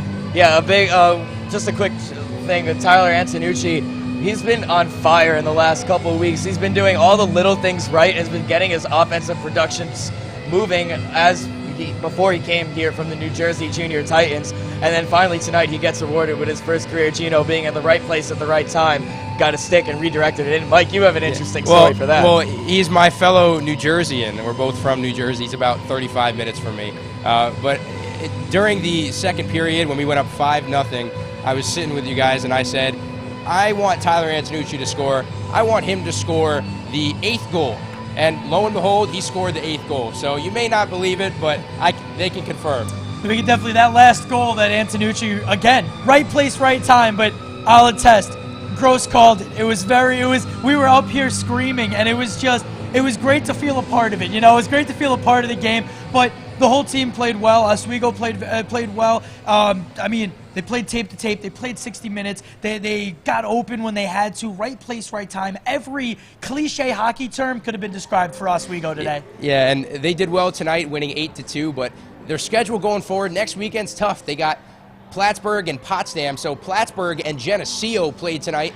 That ended in a 2-2 tie after an overtime period, but after Plattsburgh and Potsdam, they'll have Geneseo and Brockport, and that tie bodes well for the Lakers. It is a crucial tie for Geneseo. It was a chance for them to get a leg up on Oswego with that game in hand and take control of the conference, but since Geneseo only got a point out of that contest, this now hands the destiny control back over to Oswego. If Oswego can win every single SUNYAC game here on out, they will have #1 seed for the playoffs and home advantage throughout, which is extremely crucial, especially going against these teams like Geneseo. But if there's anything that this season has taught us overall on a national scale, the top-level teams, your Wisconsin, Stevens Point, your Salve Reginas, they're not invulnerable anymore. You're seeing all these upsets go on throughout the nation, and it's going to make for a very interesting bracketology season moving forward to try to predict this tournament going on in March. Do you see them going to the SUNYAC final?